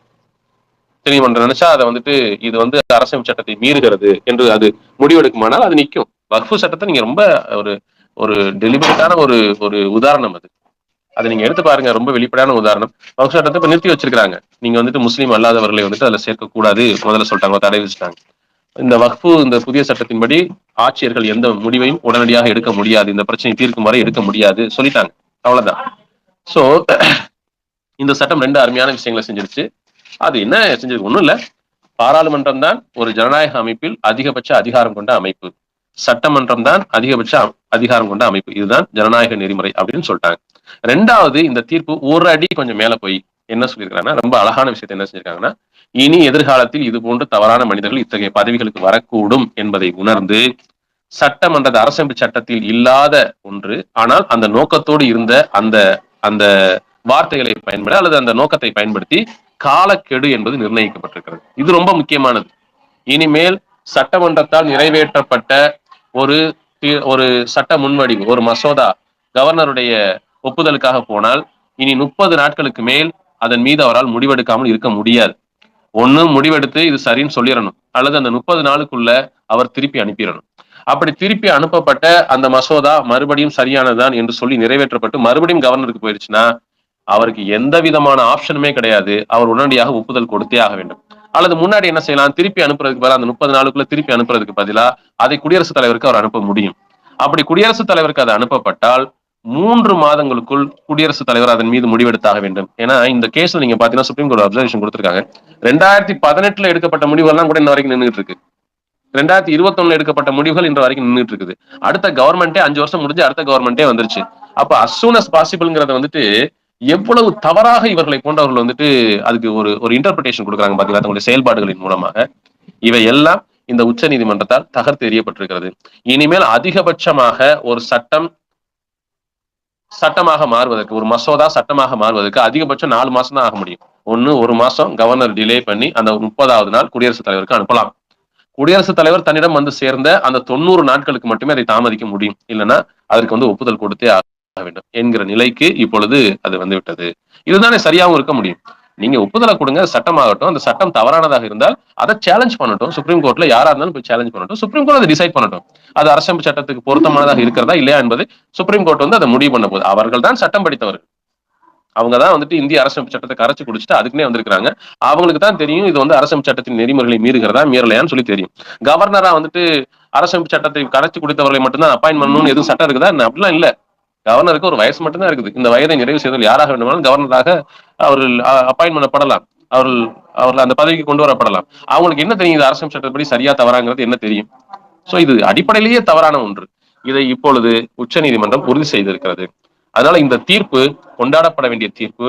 இனிமேல் இந்த அரசமைப்பு சட்டத்தில் இருந்த அந்த ஆம்பிகுட்டி, அந்த இதுவா அதுவாங்கிறதெல்லாம் ஒழிக்கப்பட்டு இனி இதுதான் பாராளுமன்றம் சட்டமன்றம் தான் மிக உயர்ந்த அமைப்புகள், இதை நீங்கள் பின்பற்றியே ஆக வேண்டும், இதை மதித்தே ஆக வேண்டும். கவர்னரும் குடியரசுத் தலைவரும் இதை மதித்தே ஆக வேண்டும். அவர்களுக்கு காலக்கெடு நிர்ணயிக்கப்பட்டு விட்டது. இந்த காலக்கெடுவுக்குள் உங்களுடைய வேலையை நீங்கள் செய்தாக வேண்டும் என்பதாக இது வந்து இன்றைக்கு நிறைவு பெற்றிருக்கிறது. இது ஒரு வகையில் அண்ணாவுடைய நீண்ட நாள் முழக்கமாக, அதாவது குறிப்பாக தமிழ்நாட்டில் வந்து திராவிட அமைப்புகள் வைத்த ஒரு மிக முக்கியமான முழக்கம், மாநிலத்தில் சுயாட்சி மத்தியிலே கூட்டாட்சி என்று சொன்ன அதை நோக்கிய ஒரு மிக முக்கியமான நகர்வு என்று இது அரசியல் பார்வையாளர்களால் பார்க்கப்படுகிறது. நானும் அதுல 100% வந்து உடன்படுகிறேன். அது ஏதோ இவங்க வச்சுட்டாங்க, திராவிட கட்சிகள் அல்லது திராவிட அமைப்புகள் வச்சாங்கன்னு சொல்லி பார்க்கறத விட இது பொதுவாகவே இந்தியாவுடைய பார்லிமெண்டரி டெமோக்ரஸிக்கு இது ரொம்ப முக்கியமானது. மாநிலத்தில் சுயாட்சி மத்தியிலே கூட்டாட்சி என்பது நம்ம ஒரு பெடரல் பார்லிமெண்டரி சிஸ்டம் தான். நம்மள்ட்ட இருக்கிறது வந்து ஒரு கூட்டாட்சி அமைப்பு தான். இந்த கூட்டாட்சி அமைப்பினுடைய மகத்துவத்தை, அதற்குரிய மரியாதை உணர்ந்து 2 பேருமே அதை புஞ்ச் கமிஷன் அதை தான் சொல்லுது. 2 பேருமே ஒருத்தருக்கு ஒருத்தர் மதித்து நாம எப்படி நடந்துக்கணும், அவங்க எப்படி நடந்துக்கணும், நாம எல்லாரும் சேர்ந்து ஒற்றை இந்தியாவாக அல்லது ஒரே இந்தியாவாக, குறிப்பாக வேற்றுமையில் ஒற்றுமை காணுகிற ஒரு உன்னத இந்தியாவாக, பல்வேறு மொழிகள், பல்வேறு கலாச்சாரங்கள், பல்வேறு மதங்கள், பல்வேறு இனங்கள் இதெல்லாம் இருந்தும் கூட நாம் இந்தியர்கள் நாம் ஒருத்தருக்கு ஒருத்தர் எல்லாவற்றையும் பகிர்ந்து கொள்கிறோம், எல்லாரையும் மதிக்கிறோம். நான் உன் மதத்தை மதிக்கிறேன், நான் உன்னுடைய மொழியை மதிக்கிறேன், உன்னுடைய கலாச்சாரத்தை மதிக்கிறேன், இந்த ஒற்றை தன்மையை நான் எதிர்க்கிறேன், ஒற்றுமையைத்தான் நான் விரும்புகிறேன் என்பதாக கட்டமைக்கப்பட்டிருக்கக்கூடிய இந்த ஒரு அற்புதமான நமது நாட்டினுடைய அந்த பண்பு நலன்களை நாம் காத்து நிற்கக்கூடியவர்களாக இந்த இந்த சட்டத்தின் மூலம் அல்லது இந்த தீர்ப்பின் மூலம் நமக்கு ஒரு மிகப்பெரிய ஒரு ஆயுதம், ஒரு பலம் நமக்கு கிடைத்திருக்கிறது. இனி இனி பங்கன்ஸ்ல வந்து நீங்க பெரிய மாற்றங்களை வந்து இனி நீங்கள் பார்க்க முடியும். இப்ப அவங்க விழி பிதுங்கி போய் நிற்கிறார்கள். என்னடா பண்றது? குறிப்பாக துணை ஜனாதிபதியா இருக்கக்கூடிய ஜெகதீப் தன்கர் தாங்கவே முடியல. அவர் ஒரு ரொம்ப ஃபால்ஸான ஸ்டேட்மெண்ட்டை சொல்றாரு. ஆனா அதை கவுண்டர் பண்ண நம்ம ஆட்கள் இன்னும் சரியா வந்து அந்த கவுண்டர் வந்து அந்த மிக முக்கியமான அந்த வரியை சொல்லன்னு நான் நினைக்கிறேன். அவர் என்ன சொல்றாருன்னா, இந்த 142 என்கிற அந்த அரசமைப்பு சட்டத்தினுடைய 142வது பிரிவை பாராளுமன்ற ஜனநாயகத்தின் மீது தாக்குதல் நடத்துவதற்கு ஒரு ஏவுகணையை போல் உச்சநீதிமன்றம் பயன்படுத்தி இருக்கிறது அப்படின்னு அவர் சொல்றாரு. இதான் அவருடைய ஸ்டேட்மெண்ட்.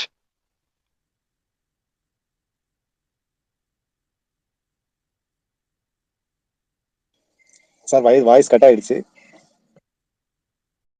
மீது தாங்கள் அதிக அதிகாரம் படைத்தவர்கள் என்று நினைத்துக் கொண்டிருந்த கவர்னரையும் ஜனாதிபதி என்கிற அந்த பொறுப்பையும், இல்லை நீங்கள் சூப்பர் பவர் கிடையாது, சட்டமன்றமும் பாராளுமன்றம் தான் சூப்பர் பவர்னு சொல்லியிருக்கதா அந்த தீர்ப்பு. அதுக்கு தான் இந்த உச்சநீதிமன்றம் 142 என்கிற அந்த ஏவுகணையை பயன்படுத்தியிருக்கிறது. யாரும் இன்னும் இதுவரைக்கும் இந்த மாதிரியான ஒரு ஸ்டேட்மெண்ட் வந்து உச்சநீதிமன்றத்தை பாராட்டி நாம் இதுவரை செய்யவில்லை. அது வந்து ஒரு பெரிய நான் என்னுடைய நிலையிலிருந்து நான் கொஞ்சம் ஒரு சின்ன ஒரு இதா நான் பார்க்கிறேன். ஆனால் நான் வந்து என்னுடைய சஜஷனாக முன்வைக்கிறது என்னன்னா, உடனடியாக இந்த தீர்ப்பினுடைய மகத்துவம் என்ன, வெறுமனே பாராட்டு விழா அதுல வந்து பங்காற்றியவர்கள் பாராட்டு விழா நடத்துனது நல்ல விஷயம். உண்மையிலே அதுக்கு வந்து நான் பாராட்டணும் தான். அவங்க வந்து தங்களுடைய பங்களிப்பை செய்திருக்காங்க, மிக உன்னதமான பங்களிப்பை செய்திருக்கிறார்கள். ஏனென்றால் இனி எத்தனை ஆண்டு காலம் ஆனாலும் இந்த தீர்ப்பு பேசப்படும். இந்த தீர்ப்பு தான் மைல்கல்லாக நிற்க போகிறது. இந்த எப்படி இந்திரா சாவணி கேஸ் அப்படின்னா அது வந்துட்டு இடஒதுக்கீட்டுல வந்து மிக முக்கியமான மைல்கல்லாக இருக்குமோ, அது மாதிரி வந்துட்டு இந்திய அரசமைப்பு சட்டத்திற்கான விளக்கம் என்னங்கிறதுல வந்துட்டு மிக முக்கியமான மைல்கல்லாக இனி இந்த தீர்ப்பு இந்தியாவுடைய வரலாற்றுல இருக்க போது. இந்த தீர்ப்புக்கு முன், இந்த தீர்ப்புக்கு பின் என்றுதான் இனி இந்திய அரசமைப்பு சட்டத்தினுடைய அல்லது அரசமைப்பு சட்டப்படி அமைந்த அரசுகளுடைய செயல்பாடுகள் இனி எதிர்காலத்தில் தீர்மானிக்கப்படும். அதற்காக பங்காற்றிய வழக்கறிஞர்கள், மற்ற ஒவ்வொரு விதத்திலையும் பங்கு செலுத்தியவர்கள் எல்லாரும் பாராட்டத்தக்கவர்கள்.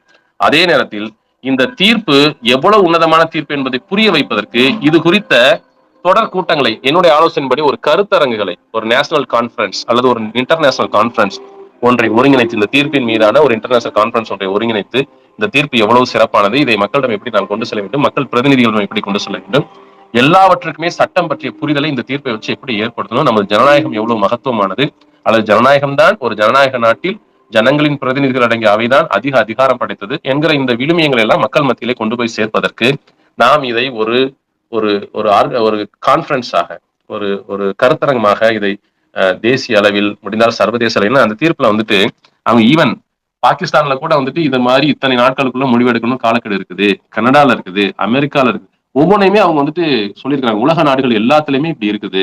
ஆனால் இல்லாததுனால இவங்க எவ்வளவு தவறா அதை பயன்படுத்தி இருக்காங்க. நிறைய அவங்க அப்சர்வேஷன்ஸ் எல்லாம் சொல்றாங்க. அது இந்த இதுல நான் சொல்ல விரும்பல. குறிப்பாக கவர்னர் RN ரவியை பற்றி சுப்ரீம் கோர்ட் கொடுத்தக்கூடிய அப்சர்வேஷன்ஸ் வந்துட்டு ஒரு உண்மையாலே அந்த பதவியில் இருக்கக்கூடிய ஒரு மனிதனா வெட்கப்படணும். அப்படிப்பட்ட அப்சர்வேஷன்ஸ் எல்லாம் அவங்க அதை கொடுத்துருக்காங்க. அந்த பதவியின் மாண்பு கருதி அவற்றையெல்லாம் நான் தவிர்க்க விரும்புகிறேன். தீர்ப்புலானா அது இருக்குது, தீர்ப்புல இருக்குது. ஒன்றிய அரசோடு சேர்ந்து சதி செய்து இந்த விஷயங்கள்லாம் செஞ்சிருக்காங்க இருக்கு. இன்னும் சில விஷயங்கள் இருக்கு, நான் சொல்ல விரும்புறேன். ஆக இவையெல்லாம் இனி எதிர்காலத்தில் நடப்பதற்கான வாய்ப்புகள் இல்லை. இப்ப அதனை அவங்களெல்லாம் வந்துட்டு நம்ம விட்டுருவோம். இப்ப அந்த தீர்ப்பை வந்து நம்ம வந்து வலுவாக பிடித்துக்கொண்டு இந்த தீர்ப்பை கொண்டாடி இதை மக்கள் மத்தியிலே கொண்டு போய் சேர்த்து இது குறித்த ஒரு கருத்தரங்கை நாம் ஏற்பாடு செய்து எல்லாவற்றையும் நாம் ஒருங்கிணைத்தோம் என்றால் இது இன்னும் அடுத்த கட்டத்திற்கு மிகச்சிறப்பான அரசியல் அதிர்வலைகளை, ரொம்ப பாசிட்டிவான அதிர்வலைகளை, ஜனநாயகத்திற்கு உகர்ந்த அதிர்வலைகளை மக்கள் மத்தியிலே அது ஏற்படுத்தும் என்று நான் நம்புகிறேன். எனவே இதையே என்னுடைய ஆலோசனையாக முன்வைத்து இப்போதைக்கு இந்த என்னுடைய பகிர்வை நான் நிறைவு செய்கிறேன். இனி உங்களுடைய கருத்துக்களை இதன் மீது நீங்கள் பகிரலாம். நன்றி. நன்றி. டாக்டர், உங்களுக்கு ஏதாவது கருத்து இருக்கா? ஆமாங்க ஐயா, இப்போ ஒரே ஒரு டவுட் மட்டும் சார். இப்போ இதே தீர்ப்பை வச்சு இப்போ நீட் தேர்வுக்கு நம்ம சட்டமன்றத்தில் தாக்கல் பண்ணியிருக்காங்க இல்லையா, அதுல என்ன முடிவு ஐயா வரும்? அருமையான கேள்வி. என்னை பொறுத்த வரைக்கும் என்னுடைய பார்வை இதுல என்னவா இருக்குன்னா, நீட்டுக்கும் நாம் விலக்கு பெற்று விட்டோம் அப்படிதான் அதுக்கு பொருள். ஏன்னா அதுவும் 2வது முறையாக வந்துட்டு அது நிறைவேற்றப்பட்டு அங்க அனுப்பப்பட்ட ஒரு விஷயம். அது மறுபடியும் வந்துட்டு அங்க போயிடுச்சு. ஆனா அது என்னன்னா இந்த 10 பில்லோட சேர்ந்து போகல, அது முன்னாடி போயிடுச்சு, அவ்வளவுதான். அதனால என்னை பொறுத்தவரை நீட்டுக்கும் நாங்கள் விலக்கு பெற்று விட்டோம் என்பதாகத்தான் தமிழக கவர்மெண்ட் வந்துட்டு இதை வந்துட்டு ஆர்கியூ பண்ணணும், அல்லது அப்படிதான் நடந்துக்கணும். இதை யாராச்சும் சேலஞ்ச் பண்ணி கோர்ட்டுக்கு போட்டோம், அங்க நம்ம பதில் சொல்லிக்கலாம். ஆனால் இன்னும் அது சம்பந்தமான ஒரு முடிவெடுத்து அவர்களை அறிவிக்காமல் இருப்பது என்பது கொஞ்சம் அவங்க இன்னும் அது சம்பந்தமான ஒரு தெளிவுல இல்லாம இருக்கிறாங்களோ அப்படின்னு எனக்கு தோணுது. ஆனால் என்னை பொறுத்த வரைக்கும் நீட்டுக்கும் இது பொருந்தும். இதுக்கு மற்றதுக்கெல்லாம் ஏன்னா அவங்க என்ன சொல்லியிருக்காங்கன்னா, 2வது முறையாக நிறைவேற்றப்பட்டு என்றைக்கு வந்து அது உங்களுடைய அலுவலகத்தை அடைந்ததோ அன்றிலிருந்து இந்த 10 சட்ட மசோதாக்களும் செல்லும் சொல்லிட்டாங்க. இது வந்துட்டு இங்க மட்டும் பொருந்தாது, இந்தியா முழுக்கவே பொருந்தும். இந்தியா முழுக்க மாதிரி வேற எதுவும் செஞ்சிருந்தாலும் அது பொருந்தும். அப்படிதான் அந்த தீர்ப்புல இருக்குது. அப்போ அதன்படி பார்க்கிற பொழுது அது நீட்டுக்கும் அது பொருந்தும். எனவே நீட் வந்து இந்த ஆண்டு நாங்க நடத்த மாட்டோம்னு சொல்லி தமிழ்நாடு ஸ்டேட் அனௌன்ஸ் பண்ணட்டும், அதை சேலஞ்ச் பண்ணட்டும், யாராச்சும் வந்து சேலஞ்ச் பண்ணட்டும், கோர்ட்டுக்கு போகட்டும், அங்க நம்ம பேசுவோம், அங்க நம்ம கேட்போம். அப்ப ஏங்க இதுக்கெல்லாம் 10 இதுக்கு பொருந்தது வந்து இதுக்கும் பொருந்தாதாங்க, அதாங்க செஞ்சிருக்கோம், இப்ப சுப்ரீம் கோர்ட்டே இதுக்கு ஏதாவது ஒரு தீர்வு சொல்லுங்கன்னு கேட்போம். என்னதான் வருதுன்னு பார்ப்போம். இதுதான் என்னுடைய கருத்து. ரொம்ப நன்றி சார். ரொம்ப நன்றி சார். நன்றி நன்றி நன்றி தோழர். நன்றி பேராசிரியர். டாக்டர், நீங்க தான் மைக்ல இருக்கீங்க, ஏதாவது கொஸ்டின்ஸ் இருக்கா? ஹலோ, கேக்குதானே? கேக்குது கேக்குது. ஆமா, இந்த விஷயம் எப்படி ஆரம்பிக்குது அப்படின்னா, இந்த அது வந்து துணைவேந்தர் இருக்கிறப்போ வந்து அந்த யூனிவர்சிட்டிஸ்ல வந்து அந்த விசிஸ் அப்பாயிண்ட் பண்றதுக்கு கமிட்டி வந்து தமிழ்நாடு கவர்மெண்ட் எப்போதுமே ஒரு ஃபார்மெட்ல வந்து ஃபார்ம் பண்ணுவாங்க. அதுல வந்து யூஜிசி வந்து ரூல்ஸ் போடுறாங்க, நேஷனல் எஜுகேஷன் பாலிசி வச்சு இந்த மாதிரி தான் நீங்க வந்து விசி செலக்ட் பண்ணணும், சர்ச் கமிட்டி வந்து இப்படிதான் இருக்கணும் அப்படின்றது. அதுல எப்படின்னா சென்ட்ரல் கவர்மெண்ட்டுக்கு அதுல மெஜாரிட்டி வந்துடும், ஸ்டேட் கவர்மெண்ட் வந்து அது மைனாரிட்டியில போயிடும். 2 மெம்பரா என்பது தான், மீதி வந்து கவர்னர் அப்பாயிண்ட் பண்றது, யூஜிசி அப்பாயிண்ட் பண்றது, இந்த மாதிரி வந்து போயிருது. ஸோ என்ன ஆகும் அப்படின்னா, அனைத்து யூனிவர்சிட்டிஸுமே வந்து காவிமயமாயிரும். அவங்களோட ஏபிவிபி என்கரேஜ் பண்றது, ஏபிவிபியில் இருக்கவங்களுக்கு திருநெல்வேலி மனோன்மணியம் சுந்தா யூனிவர்சிட்டி அப்படி ஏபிவிபியில் இருக்கவங்களுக்கு வந்து முக்கியமான செனட் போஸ்ட் கொடுத்தாங்க, ஞாபகம் இருக்கான்னு தெரியல உங்களுக்கு, நம்ம போராட்டம்லாம் பண்ணதுக்கு எதிராக. இந்த மாதிரி விஷயங்களை வந்து பண்ண ஆரம்பிக்கிறாங்க. இது யூஜிசியில் போஸ்ட் டாக்டரேட் ஃபெலோஷிப் வந்து ஒருத்தர் இன்டர்வியூ போறாரு, அவர் என்கிட்ட சொன்னது, நான் பாண்டிச்சேரி யூனிவர்சிட்டி இருந்து வந்தவொடனே சொன்ன உடனே நீங்க வந்து ஏபிவிபியில் இருந்தீங்களா அப்படின்னு கேட்ட உடனே இல்ல அப்படின்னு சொன்ன உடனே ஏன் இல்லை அப்படின்னு கேட்டிருக்காங்க. அந்த கமிட்டியில நம்ம இவரெல்லாம் இருந்திருக்காப்ல, ஸ்ரீதர் வேம்புலாம் இருந்திருக்காப்ல அந்த சர்ச் கமிட்டி, இதுல யூஜிசி கமிட்டியில நம்ம திருநெல்வேலிக்காரர் இந்த ஜோஹோ, இவங்க எல்லாமே அந்த ரைட் விங்கு. ஸோ ஏபிவிபியில் இருந்தவங்களுக்கு மட்டும் அந்த போஸ்ட் டாக்டர் ஃபெலோஷிப் அட்மிஷன் கொடுத்துட்டு ஏபிவிபியில் இல்லாதவங்களுக்கு அந்த போஸ்ட் டாக்டர் ஃபெலோஷிப் வந்து கொடுக்கல. ஸோ இந்த மாதிரி காரியங்களை தமிழ்நாட்டில் ஆரம்பிக்கிறதுக்காக ஏபிவிபி என்கரேஜ் பண்றது, பிஜேபி மெம்பர்ஸ் ஃபேக்கல்ட்டியா போடுறது, செனட்ல போடுறது, இந்த மாதிரி வேலைகள் ஆரம்பிக்க கவர்னர் வந்து ட்ரை பண்ணாரு. அதுக்கு வந்து யூஜிசியில் இருக்க கமிட்டி மெம்பர்ஸ் வந்து யூஜிசி அப்பாயிண்ட் பண்ற 2 பேர் அந்த சர்ச் கமிட்டியில் இருக்கலாம் அப்படின்றது இருக்கு.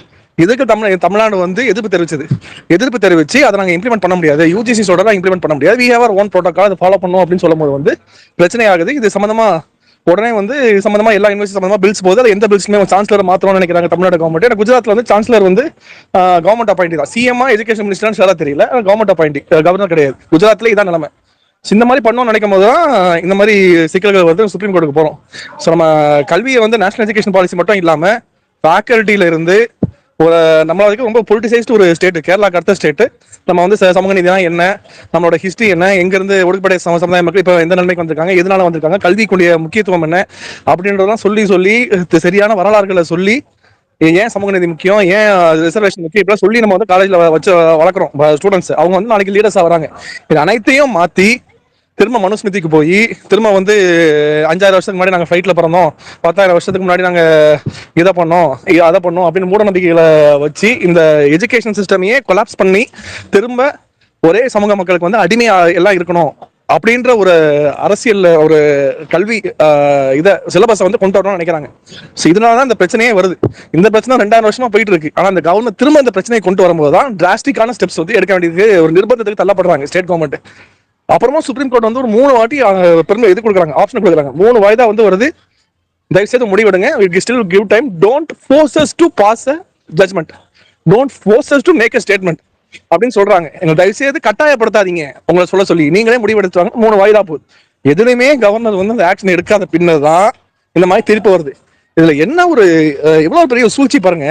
இந்த இத்தனை பில்ல ஒரு பில்ல மட்டும் 2 நாளைக்கு முன்னாடி ஹோம் மினிஸ்ட்ரி வந்து அந்த நீட் பில்லை வந்து இது பண்றாங்க, நீட் பில்லை வந்து கேன்சல் பண்றாங்க.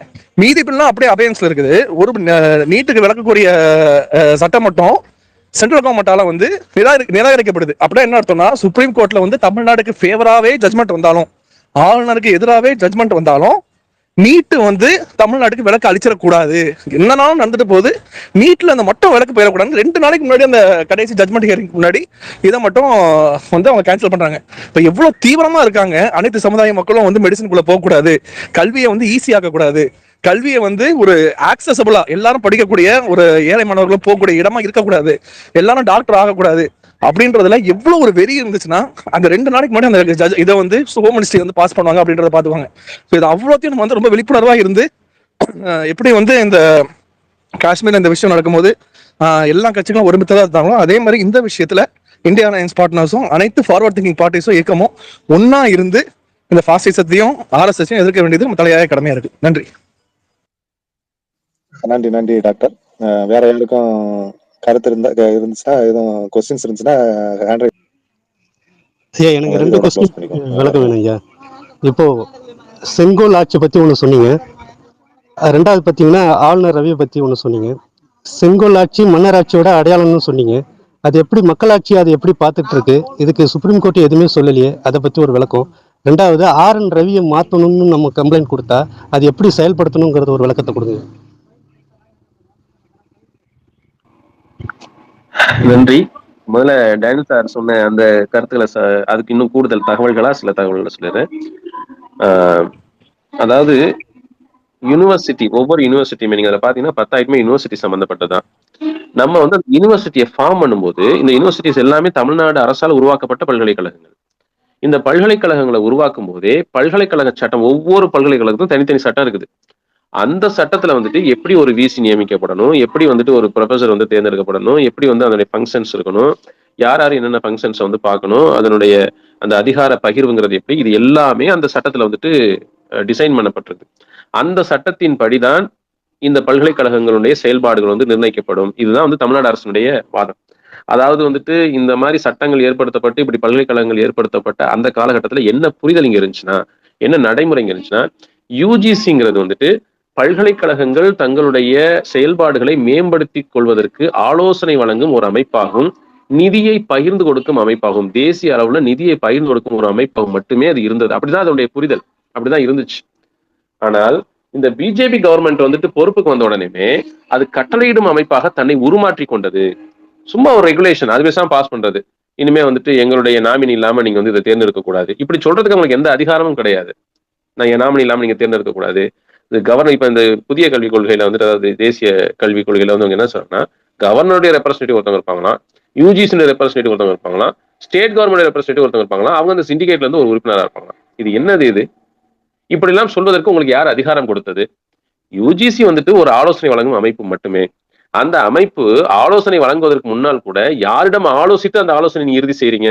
ஸ்டேட் கவர்மெண்ட் வந்து இதுல ஒரு பார்ட். கல்வியை பொறுத்தவரை அந்த மாநில மக்களுக்கு கல்வியை வழங்குவதில் மிக முக்கியமான பொறுப்பு மாநில அரசுக்கு இருக்கிறது. அப்ப எந்த ஒரு சஜஷனையும் கொடுக்கறதுக்கு முன்னாடி மாநில அரசை கலந்து ஆலோசிக்கணும்.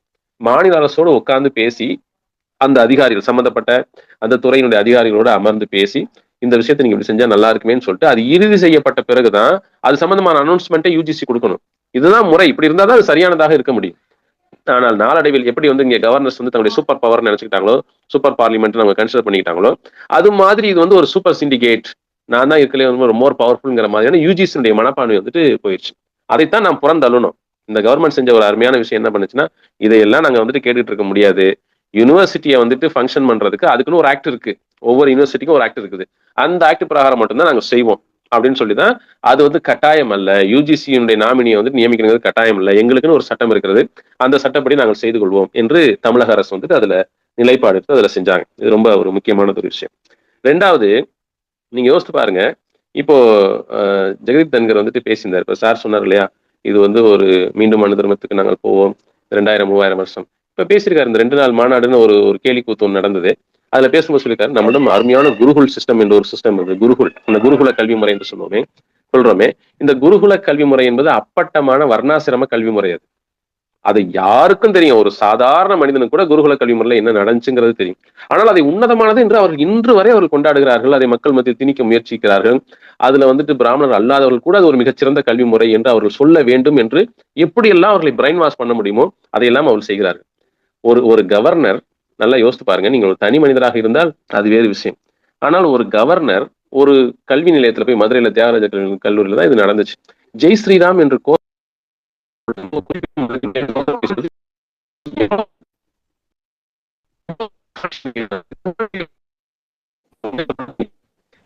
விவசாயம் நீங்க பேசுறது கிளியரா கேட்கல, கட்டாய். சார் ராஜராஜன் சாரா உங்க பேரு என்ன சார்? ஹலோ. கேக்குது சார், கேக்குது சார். ஓகே, இவரு ராஜராஜன் சாரா? அவர் இந்த இருக்கு இந்த ராஜான்னு வருது, இன்னொன்னு ராஜராஜன் சார். ராஜராஜன் சார் கேட்டாங்கல்ல. இப்போ வந்து செங்கோலை வந்துட்டு எப்படி வந்துட்டு வேடிக்கை பார்த்துட்டு இருக்காங்க. நீங்க ஒரு விஷயத்த புரிஞ்சுக்கணும். இது என்னுடைய அப்சர்வேஷன், என்னுடைய கருத்து, நான் ஆய்வு செஞ்சதுன்னு நான் சொல்றேன். இதற்கு முன்பே பல விஷயங்களில் வந்துட்டு உச்ச நீதிமன்றம் தலையிட்டு இருக்க வேண்டும். பல விஷயங்கள்ல முதல் முறையாக நான் பார்த்தவரை முதல்ல நடந்த ஒரு அரசமைப்பு சட்ட மீறலா நான் எதை பார்த்தேன் அப்படின்னா, பாராளுமன்றத்துல நமது தேசிய நினைவு சின்னம் திறந்து வைக்கப்பட்டது. அதாவது அந்த 3 சிங்கங்கள் அடங்கிய அசோகருடைய அந்த அந்த சிம்பல், அந்த தேசிய நினைவு சின்னம் வந்து தொடங்கி வைக்கப்பட்டுச்சு. அந்த தேசிய நினைவு சின்னம் தொடங்கி வைக்கப்பட்ட போது பார்லிமெண்ட்ல என்ன பண்ணார் பிரைம் மினிஸ்டர் அப்படின்னா, அங்க வந்துட்டு பிராமண அந்த சாமியார்களை கூட்டிட்டு வந்து சமஸ்கிருதத்தில் வேத மந்திரங்கள் சொல்லி அது திறக்கப்பட்டது. அது மிகப்பெரிய அரசமைப்பு சட்ட மீறல். அதுல ஒரு சுவோ மோட்டோவா வந்துட்டு சுப்ரீம் கோர்ட் அதுல தலையிட்டு இருக்க வேண்டும். ஆனால் அது நார்மலைஸ் பண்ணப்பட்டது அந்த அமைதி காப்பதன் மூலமாக. இப்படி இதுக்கு முன்னாடி இப்படி ஒரு பிரசிடென்ட்டே இல்லவே இல்லை. இதுக்கு முன்னாடி இப்படி ஒரு முன்னுதாரணம்ங்கிறது வந்துட்டு இந்திய அரசமைப்பு சட்ட வரலாற்றுல இது எப்படி யோசித்து பாருங்க. ஒருவேளை வந்துட்டு ஒரு முஸ்லீம் பிரதமரா இருந்திருந்தா அவருடைய இதை செய்வாராங்க பார்லிமெண்ட்ல வந்து செய்ய முடியுமா? அல்லது ஒரு கிறிஸ்டின் பிரதமரா இருந்தா அவர் வந்துட்டு ஒரு மாஸ் வச்சுக்கிட்டோ அல்லது வந்து ஒரு அலுவலியான்னு சொல்லிட்டு அங்க வந்து ஒரு இதை செய்ய முடியுமா? ஆனால் அப்படி முதல் முறையாக அப்படி செய்யப்பட்டது. நான்லாம் அப்பெல்லாம் ரொம்ப ஆதங்கப்பட்டேன். இதுக்கு ஏதாவது ஒருவேளை இப்ப இருக்க மாதிரியான ஒரு போஸ்ட்ல நான் இருந்திருந்தால் அதை ஒரு ஃபோரத்துக்கு வந்து கொண்டு வந்திருக்க முடியும். அது ஒரு வெளியில ஒரு இதை கொண்டு வந்திருக்க முடியும். ஆனால் அப்ப எப்படி எல்லாருமே அமைதி காத்தார்கள் என்பதும் தெரியவில்லை. வெறுமனே வெளியில வந்துட்டு சும்மா அது சம்பந்தமான விமர்சனங்கள் வந்ததே ஒழிய, ஆனால் அது குறித்த ஒரு வழக்காக அது போக வேண்டும். சுப்ரீம் கோர்ட்டும் அதை வந்து முன் வந்து வழக்கா எடுக்கல, நாமளும் அதை ஒரு வழக்கா தொடுக்கல. அது வெறுமனே விமர்சனங்களோடு அது கடந்து சென்றது. அதுக்கப்புறமா வந்து பாத்தீங்கன்னா இதே மாதிரி செங்கோலை கொண்டு போய் வச்சு இதே மாதிரி செஞ்சாங்க. செங்கோலை வைக்கிறதுக்கு முன்னாடி இந்த பார்லிமெண்ட்டை கட்டும் போதே என்ன பண்ணாங்கன்னா, பார்லிமெண்ட்டுடைய சுவர்கள்ல முழுக்க இந்து சமயத்தை அடையாளப்படுத்தும் அந்த ஒரு ரிலிஜனை மட்டும் அடையாளப்படுத்தக்கூடிய பல ஓவியங்கள் எல்லாம் அங்க வரையப்பட்டுச்சு. மனுவனுடைய படம் அங்க இருக்குது. மனுவனுடைய அந்த இதை வந்துட்டு அவங்க வரைஞ்சு வச்சிருக்கிறாங்க அந்த சுவர்ல. அப்ப இதையெல்லாம் செய்த பொழுது ஏன் இது வந்து கேள்வியாக மாற்றப்படவில்லை? ஏன் இது சுப்ரீம் கோர்ட்டுக்கு வந்து அதுல வந்து சுப்ரீம் கோர்ட் வந்து தானா வந்து தலையிடுமாங்கிறது எதிர்பார்க்க முடியாது. ஆனால் குறைந்தபட்சம் அதை நாம் ஒரு வழக்காக மாற்றிருக்க முடியும். ஆனால் அப்பொழுதும் அதை நாம் செய்யவில்லை. சுப்ரீம் கோர்ட்டும் அதிலே தலையிடவில்லை. அடுத்து இந்த செங்கோல் கொண்டு வரப்பட்ட போது அப்ப இதே மாதிரியான ஒரு மதம் சார்ந்த சடங்கு ஒரு செக்குலர் கண்ட்ரில எப்படி நடக்க முடியும்? ஒரு சுவமோட்டா அவங்க எடுத்திருந்திருக்கணும். ஆனால் அது செய்யப்படவில்லை. அப்போ எல்லாத்துக்கும் ஒரு பொதுவான விமர்சனம் என்ன இருந்துச்சுன்னா, இந்த மாதிரி நீதி துறையில வந்துட்டு குறிப்பிட்ட ஒரு பிரிவினர், அது குறிப்பாக ஒரு விதமான ஒரு ஹிந்து மைண்ட் உள்ளவங்க தான் இதுல இருக்கிறாங்கனாலதான் இந்த மாதிரியான ஒரு இது இருந்துட்டு இருக்குது அப்படிங்கிற பார்வை விமர்சனம் பொது தளங்கள் வந்து பொதுவாக வந்து கொண்டே இருந்தது. ஏறக்குறைய அது அப்படித்தான் நம்பப்பட வேண்டும் என்பதற்கான ஒரு நடைமுறைகளும் அப்ப இருந்துச்சு. ஆனால் இப்ப ஏன் சுப்ரீம் கோர்ட் பேசியிருக்குன்னா, இப்ப பேசாம இருக்கவே முடியாதுங்கிற கட்டத்துக்கு இது போயிடுச்சு. இந்த விஷயத்துல வந்துட்டு இதை விட்டோம் அப்படின்னா, இந்த இடத்துல பாருங்க, இதுல வந்து டூ ஆர் டை அங்க வந்து நிக்குது. யார் பவர்? கவர்னரா, பார்லிமெண்ட், அது லெஜிஸ்லேச்சரா, குடியரசுத் தலைவரா, பார்லிமெண்டா? இந்த கேள்வி வந்து நின்றுச்சு. இப்ப இதற்கு வந்து சுப்ரீம் கோர்ட் பதில் சொல்லியே ஆகணும். அவர் சொன்னார் இல்லையா, ஜெகதீப் தன்கர் சொன்னாரு, சுப்ரீம் கோர்ட் இப்படிலாம் போனுச்சுன்னா ஒரு சிவில் வாரே வர்றதுக்கான வாய்ப்பு இருக்குது. அவருடைய ஸ்டேட்மெண்ட் அது. உண்மையிலே சொல்லணும்னா சுப்ரீம் கோர்ட் மட்டும் ஒருவேளை இல்ல, குடியரசுத் தலைவர் தான் வந்து பவர்ஃபுல், இங்கிட்ட சட்டமன்றத்தை பொறுத்த வரைக்கும் ஆளுநர் தான் பவர்ஃபுல் சொல்லியிருந்தாதான் ஒருவேளை அதற்கான வாய்ப்பு இருந்திருக்கும் நினைக்கிறேன்னா, எப்படி மக்கள் பிரதிநிதிகள் ஒத்துக்கொள்வார்கள்? எப்படி அதை ஒத்துக்கொள்ள முடியும்? 7.5 கோடி மக்கள் நீங்க வந்து செகண்டரி தான், பிரைமரி வந்துட்டு ஒரு கவர்னர் தான், பிரைமரி வந்துட்டு ஒரு பிரசிடென்ட் தான், பார்லிமெண்ட் வந்து செகண்டரி தான், அப்படி செகண்டரி பவர் ஸ்ட்ரக்சர் தான் சொல்லி சொன்னா அதை எப்படி ஏற்றுக்கொள்வார்கள் மக்கள்? ஜனநாயகத்துல அதை ஏற்றுக்கொள்ளவே முடியாது. இந்த சூழல்ல தான் மிக அருமையான ஒரு தீர்ப்பை வந்துட்டு அவங்க கொடுத்திருக்கிறாங்க. 2வது, RN ரவி அவர்கள் போன்றவர்களை வந்துட்டு நாம் வெளியேற்றுவதற்கான ஒரு இதை வந்து செய்ய முடியுமா? அப்படி வந்துட்டு இப்ப உள்ள அரசமைப்பு சட்டத்தினுடைய ஸ்ட்ரக்சர்ல இல்ல, அந்த ஸ்ட்ரக்சர்ல இல்ல. ஒருவேளை அப்படி ஒரு இது அவங்களுக்கு இருந்துச்சுன்னா சுப்ரீம் கோர்ட்டிலே அந்த முடிவை அவங்க எடுத்திருந்திருப்பாங்க. இப்படி சொல்றாங்கல்ல, இந்த லஞ்சம் வாங்கிட்டா அவங்க வந்துட்டு அல்லது தவறான முடிவு எடுத்துட்டா அந்த விஓவை தண்டிங்க, அந்த ஆர்ஐயை தண்டிங்க, தாசில்தார் தண்டிங்க, அல்லது அவங்க ஜெயில போடுங்கலாம் சொல்றாங்க இல்லையா? அப்படி செய்ய முடியாது. ஒரு இம்யூன் பவர்ங்கிறது வந்துட்டு அவங்களுக்கு வந்து கான்ஸ்டிடியூஷன்ல இருக்குது. ஆனால் அவர்கள் நிறைவேற்ற வேண்டிய ஒரு பொறுப்பை அவர்கள் நிறைவேற்றாமல் இருக்கும்போது 142 பயன்படுத்தி அதை சுப்ரீம் கோர்ட் நிறைவேற்ற முடியும். அதைத்தான் இப்ப அவங்க செஞ்சிருக்கிறாங்க. எதிர்காலத்துல இவங்களை வந்து மாதிரியான ஆட்களை வந்துட்டு வித்ட்ரா பண்றதுக்கு ஏதாவது வந்துட்டு செய்ய முடியுமா என்பதை இனி நாம வந்துட்டு ஆலோசிக்கலாம். ஆனால் ஒரு வகையில நான் RN ரவிக்கு வந்துட்டு மிகுந்த நன்றியை வந்து நான் சொல்வேன். ஒரு நெகட்டிவ் ரோல், அந்த நெகட்டிவ் ரோலா இருந்தா கூட நமக்கு இப்படி ஒரு அரசமைப்பு சட்டத்தில் ஒரு தெளிவான ஒரு வரையறையை தருவதற்கு இனிமே பாருங்க, இனி எந்த கவர்னரும் இனிமே அப்படி செய்ய முடியுமா? இந்த தீர்ப்பை வந்து வாங்கி கொடுத்ததுல ரவிக்கு மிக முக்கிய பங்கு இருக்குது. ரவிக்கு மிக முக்கிய பங்கு இருக்கிறது.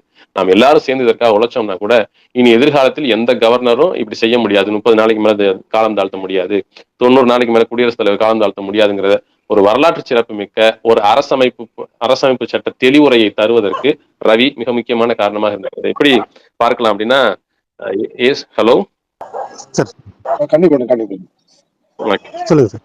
எப்படி வந்துட்டு ஜீசஸ் வந்துட்டு அவரை பெரிய ரெடீமர் மீட்பர்னு சொல்றதுக்கு வந்துட்டு முக்கிய காரணமாக யூதாஸ் இருந்திருக்கிறாரு. யூதாஸ் வந்து காட்டி கொடுக்கப்பட்டதால் தான் இயேசு இவ்வளவு பெரிய ஒரு ஒரு மிக முக்கியமான ஒரு அல்லது மிக புனிதமாக கருதப்படுகின்ற ஒரு சாவை அடைந்தாருன்னு சொல்றது மாதிரி அது ஒரு நெகட்டிவ் ரோல். யூதாஸ்ங்கிறது ஒரு நெகட்டிவ் ரோல்.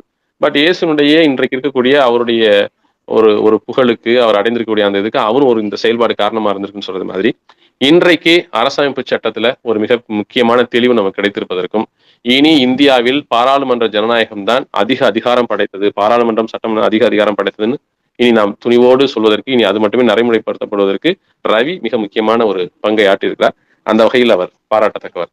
ஆனால் இவரை போன்றவர்களை திரும்ப பெறுவதற்கு சட்டபூர்வமான வழிமுறைகள் நம்மிடம் இருக்கின்றனவா என்றால் எனக்கு தெரிந்து இப்போதைக்கு இல்லை. ரொம்ப நன்றி. நன்றி நன்றி நன்றி. இன்னைக்கு ரொம்ப நேரம் ஆயிடுச்சு, அதனால இன்னைக்கு இதோட நிறைவு செஞ்சுக்குவோம். நம்ம பேராசிரியருடைய கருத்துக்கள் ரொம்ப தெளிவா இருந்துச்சு. கலந்து கொண்ட ரொம்ப தெளிவாகவும் ரொம்ப கருத்தாளமிக்க கருத்துக்களை இன்னைக்கு நமது பேராசிரியர் அவர்கள் எடுத்து வச்சிருக்கிறாங்க. எல்லாரையுமே சிந்திக்க வச்சிருக்கிறாங்க. எந்தெந்த இடங்கள்ல நம்ம தெளிவா, எந்தெந்த இடங்கள்ல குரல் எழுப்பி இருக்கணும், எந்தெந்த இடத்துல நம்ம குரல் எழுப்பாம இருந்திருக்கோங்கிறதையும் தெளிவா எடுத்து வச்சாங்க. அந்த வகையில நமது பேராசிரியர் அவர்களுக்கு நன்றியை தெரிவித்துக் கொள்கிறோம். நமது மத்தியில கூட்டாட்சி, மாநிலத்துல சுயாட்சி, இதுல உள்ளாட்சியில தன்னாட்சிங்கிறது தான் நம்மளுடைய முழக்கமா இருக்கணும். உள்ளாட்சிக்கு நிறைவான அதிகாரங்களை அள்ளித்தர வேண்டும். மாநிலங்களுக்கு நாம் சுயாட்சியை நாம் எப்படி எதிர்பார்க்கிறோமோ அதே போல மாநில அரசுகள் உள்ளாட்சிகளுக்கு ஒரு பொம்மையாக இல்லாமல் உள்ளாட்சிகளுக்கு அதிகாரங்களை அள்ளி கொடுக்க வேண்டும். அவர்கள் அதிகாரத்தை மட்டுமே மாநில அரசுகள் மத்திய அரசிடமிருந்து எவ்வாறு அதிகாரத்தை எதிர்நோக்குகிறதோ அதே போல உள்ளாட்சிகளுக்கும் அனைத்து அதிகாரங்களையும் கொடுத்து ஒரு உள்ளாட்சி அமைப்புகளை ஒரு திறன்மிக்க அமைப்புகளாக உருவாக்கி மக்களுக்கு ஒரு நல்ல ஒரு சேவையாற்றும் ஒரு அமைப்பாக உள்ளாட்சிகளை நிலைநிறுத்தினால்தான் இந்திய தேசம் ஒரு ஒரு ஒரு முழுமையான ஜனநாயகத்தை அடையுங்கிறதுல எந்த கருத்து வேறுபாடும் யாருக்கும் இருக்க முடியாது. அதனால உள்ளாட்சிகளுக்கு ஒரு நல்ல ஒரு அங்கீகாரத்தை எல்லா மாநில அரசுகளும் வழங்க வேண்டும்ங்கிறத இந்த நேரத்துல விரும்பி கேட்டுக்கொண்டு நமது இந்த நிகழ்வை இன்று இணைதே நிறைவு செய்வோம். மீண்டும் நமது பேராசிரியர்களுக்கு நன்றியை தெரிவித்துக் கொண்டு மீண்டும் ஒரு நல்ல நிகழ்வில் மீண்டும் உங்களை சந்திக்கும் வரை ஆண்ட்ரோபனையா, ராஜீவ்காந்தி பஞ்சாயத்து ராஜ் சங்கத்தினுடைய சமூக ஊடக பிரிவு மாநில தலைவர். நன்றி, வணக்கம், ஜெய்ஹிந்த். தேங்க்யூ.